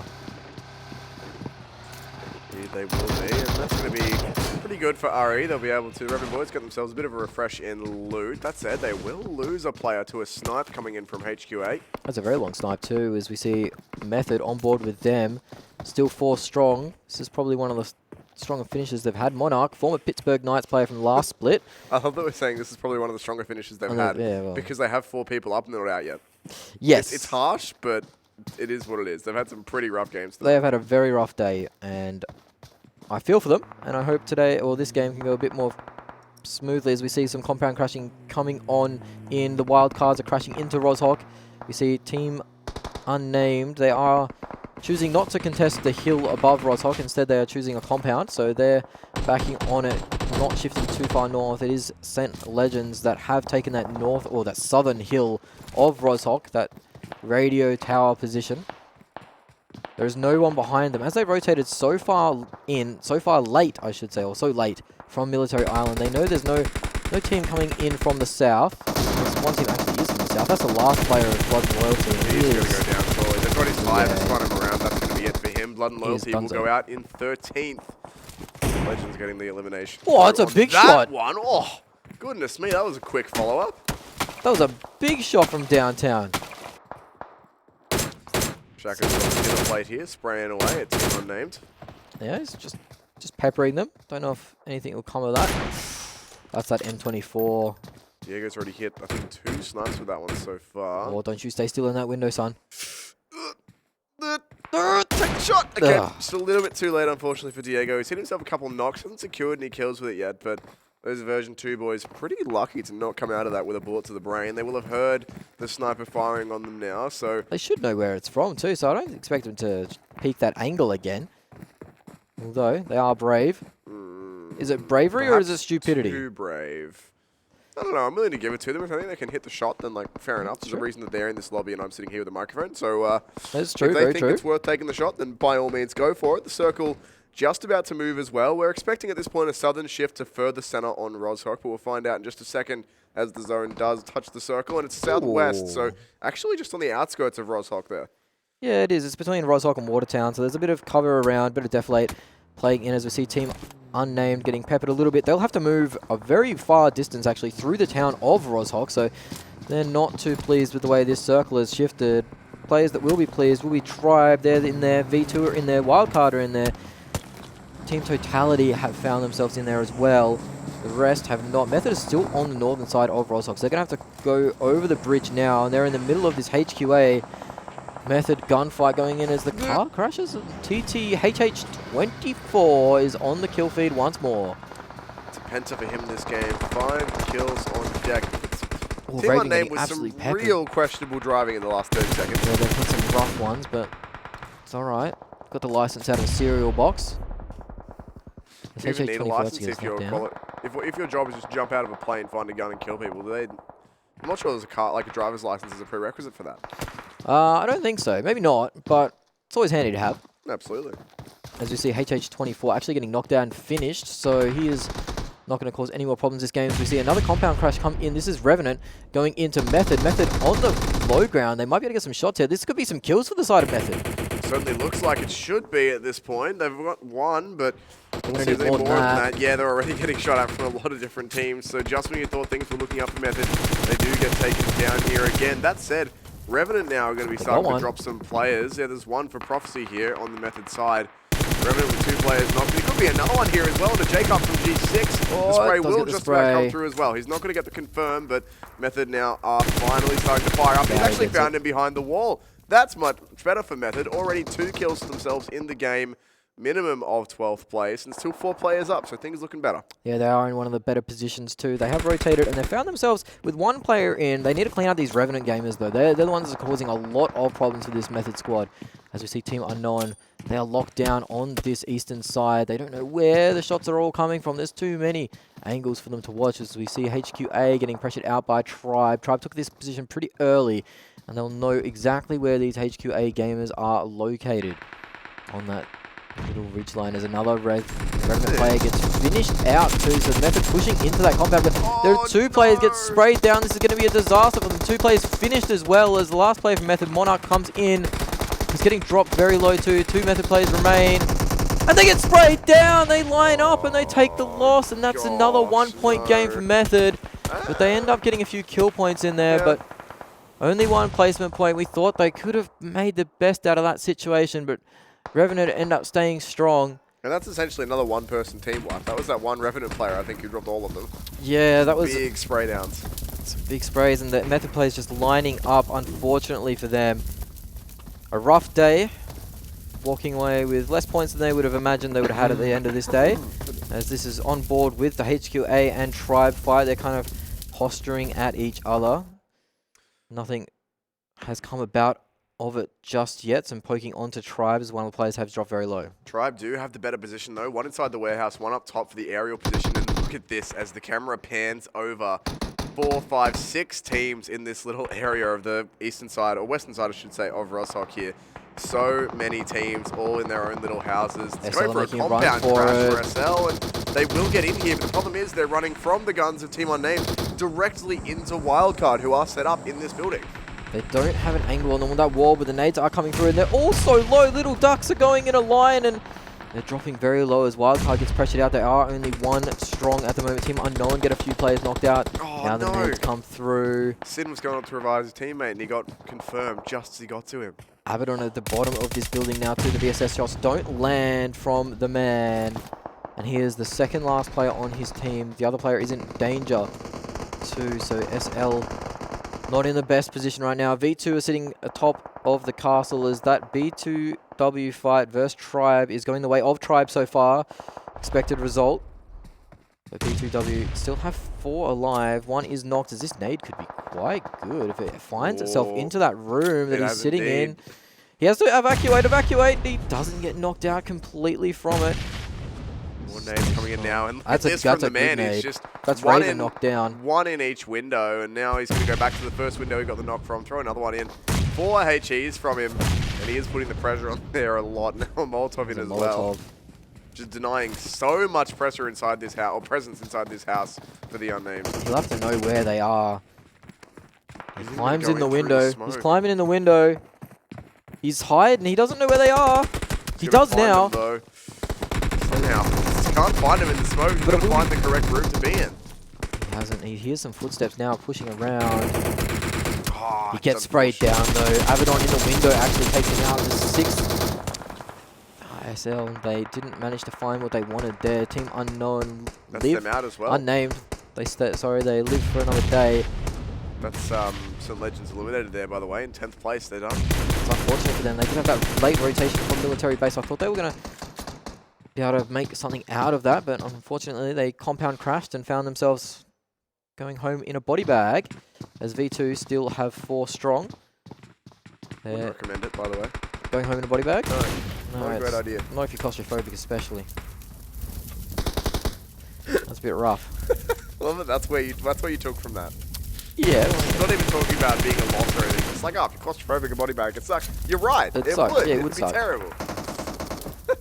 Tribe going to find themselves some more damage here onto B2W. Team Totality getting pinned down behind their car here. Too many angles for them to check, and that will be them eliminated. Team Totality bowing out in 9th place. There goes B2W as well in 8th, so we're losing teams pretty rapidly here. Tribe are up to 11 kills. They're 17 alive too, so this could be a massive chicken dinner for them if they're able to hold their position. They are only 3 strong, but the only team with more is that version 2 squad, and they know there's players in this warehouse too, so HQL could be in for a right spray down as they try and come out. If there was a nade, that would be it. They're going to try and make a run through the smokes here on HQA. They have managed to get 1 player into the side of Tribe as well. Tribe are ready for it though. They've got players both up and downstairs waiting for this push to come in, and there you go. They're going to pick off the first one. That will be the confirm as well. HQA drop 1. They don't even want to get out of this warehouse too far. They've got a player proning, throwing grenades in from the center of those smokes. And Cross yet to make it out of the building across the way. Tribe do have 1 player that is knocked out. That was HQA finding a knock via that nade, but he should be able to get revived momentarily. Nades are raining in. That snake in the grass just behind, or just below that tree.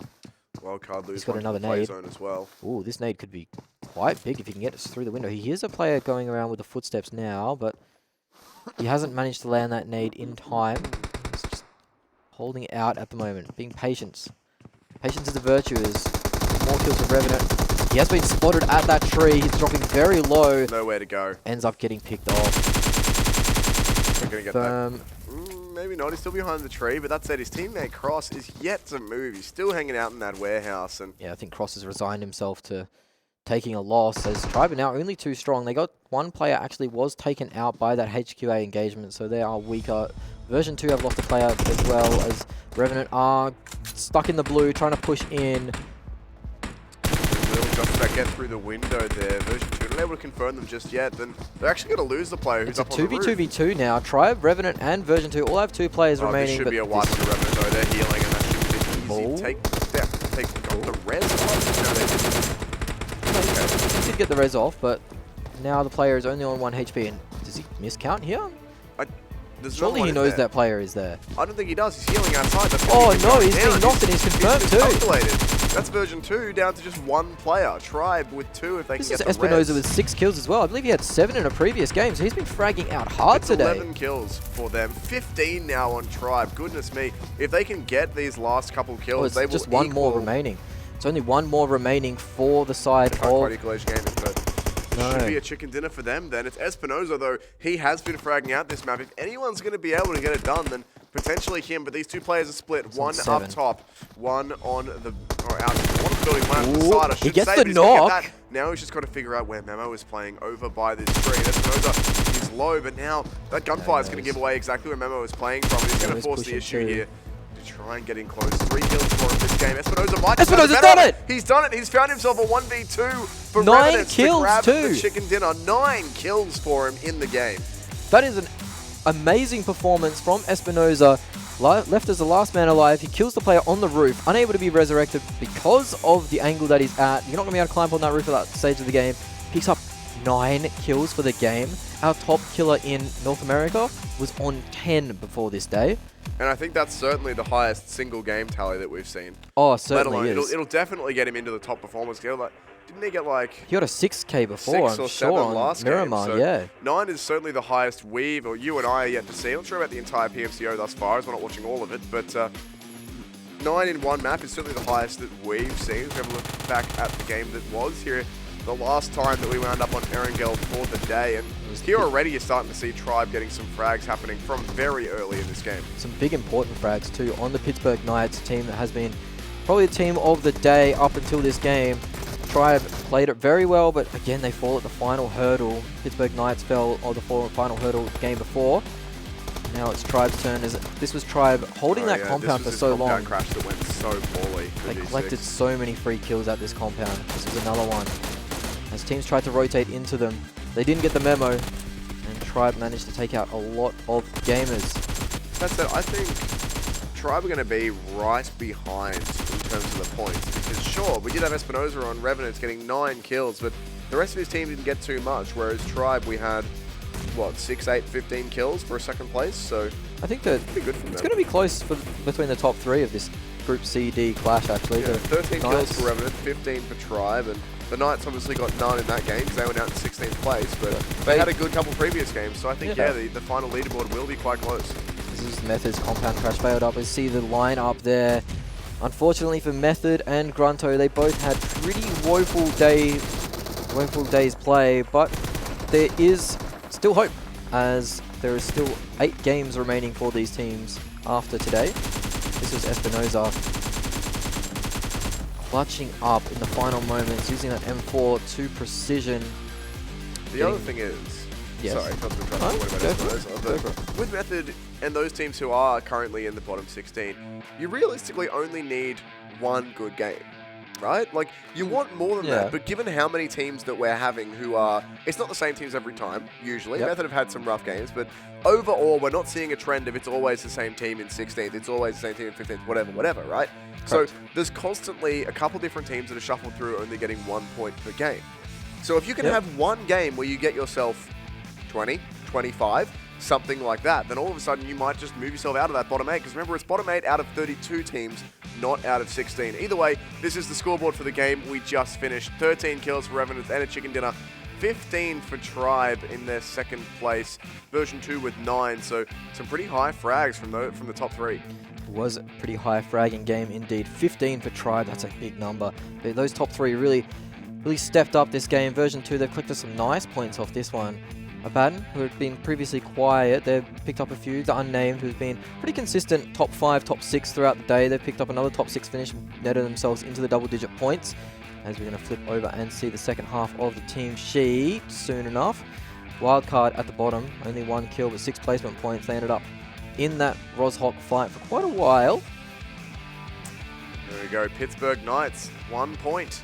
It's unfortunate for them. They are one of our teams who's grabbed a chicken dinner so far tonight, so it's not like this is going to majorly impact them, but it's nowhere near as many points as they could have gotten. I think they won't be too happy with that. Method in 11th with 3 kills, which I believe might be their first 3 kills of the night. Maybe. Maybe they got one on the first Erangel. No, they didn't because they crashed and it burned. It was Yeah. woeful. Well, either way, here we are, 94 points still for Cloud9, so everything unchanged in the top two. However, Revenants have managed to sneak in over Tempo Storm just about. This is the entirety of the North American region, this leaderboard.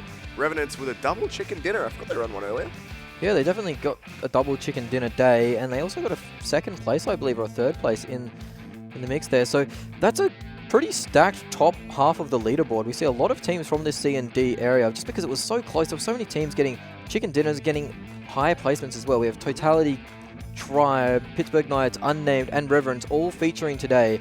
Of course, no one could catch the Kings at the moment, Cloud9. 34 kills in a day. You see how big that is. The standout for me, though, is how well the Unnamed are doing, given that the top 4 teams above them have either 1 or 2 chicken dinners. The Unnamed weren't able to take a game for themselves, but they have 39 placement points, 31 kills. So they're out-fragging the teams in 3rd and 4th, and they were having some consistently good placements, ending up only 1 point behind Tempo Storm. That's a good place to be heading into the next round of group play. Space Station Gaming obviously dropped out of the top 8 as they weren't able to secure enough points to stay up with the leaders. 36 points, they'll be looking for a lot more than that, but this is, see, the bottom end of the bucket. Blood and Loyalty managed to salvage themselves a little bit of pride, getting 27 points for the day, but Method, that right... 3 kills, that was it. Only 3 Although, kills. GRUNTo won. Yep. They did get some placement kill, or some placement points at least, but only 1 kill. Here's our kill leaders, of course. Espinoza. Espinoza has come flying through, what, 9 kills in the last game? Yeah, 9 kills in the last game. And I think his might have got 6 or 7 in the game before that. So pretty much all of this comes in The last 2 games, essentially. The Unnamed, Ravens up there as well. We just talked about how hard they've been fragging. HH24 was the MVP of the final fight of Team Totality's win as well. And of course, Tempo still with some players up there. So it's actually mostly Group C and D teams who are now who are dominating that kill board. The top 3 killers or fraggers, all from Group C and D, all we saw in action today, which was fantastic. We had an amazing day's play of PUBG Mobile, but that will be it for us today. Thank you for joining us. You can catch us tomorrow, same time, same place. Thank you for joining.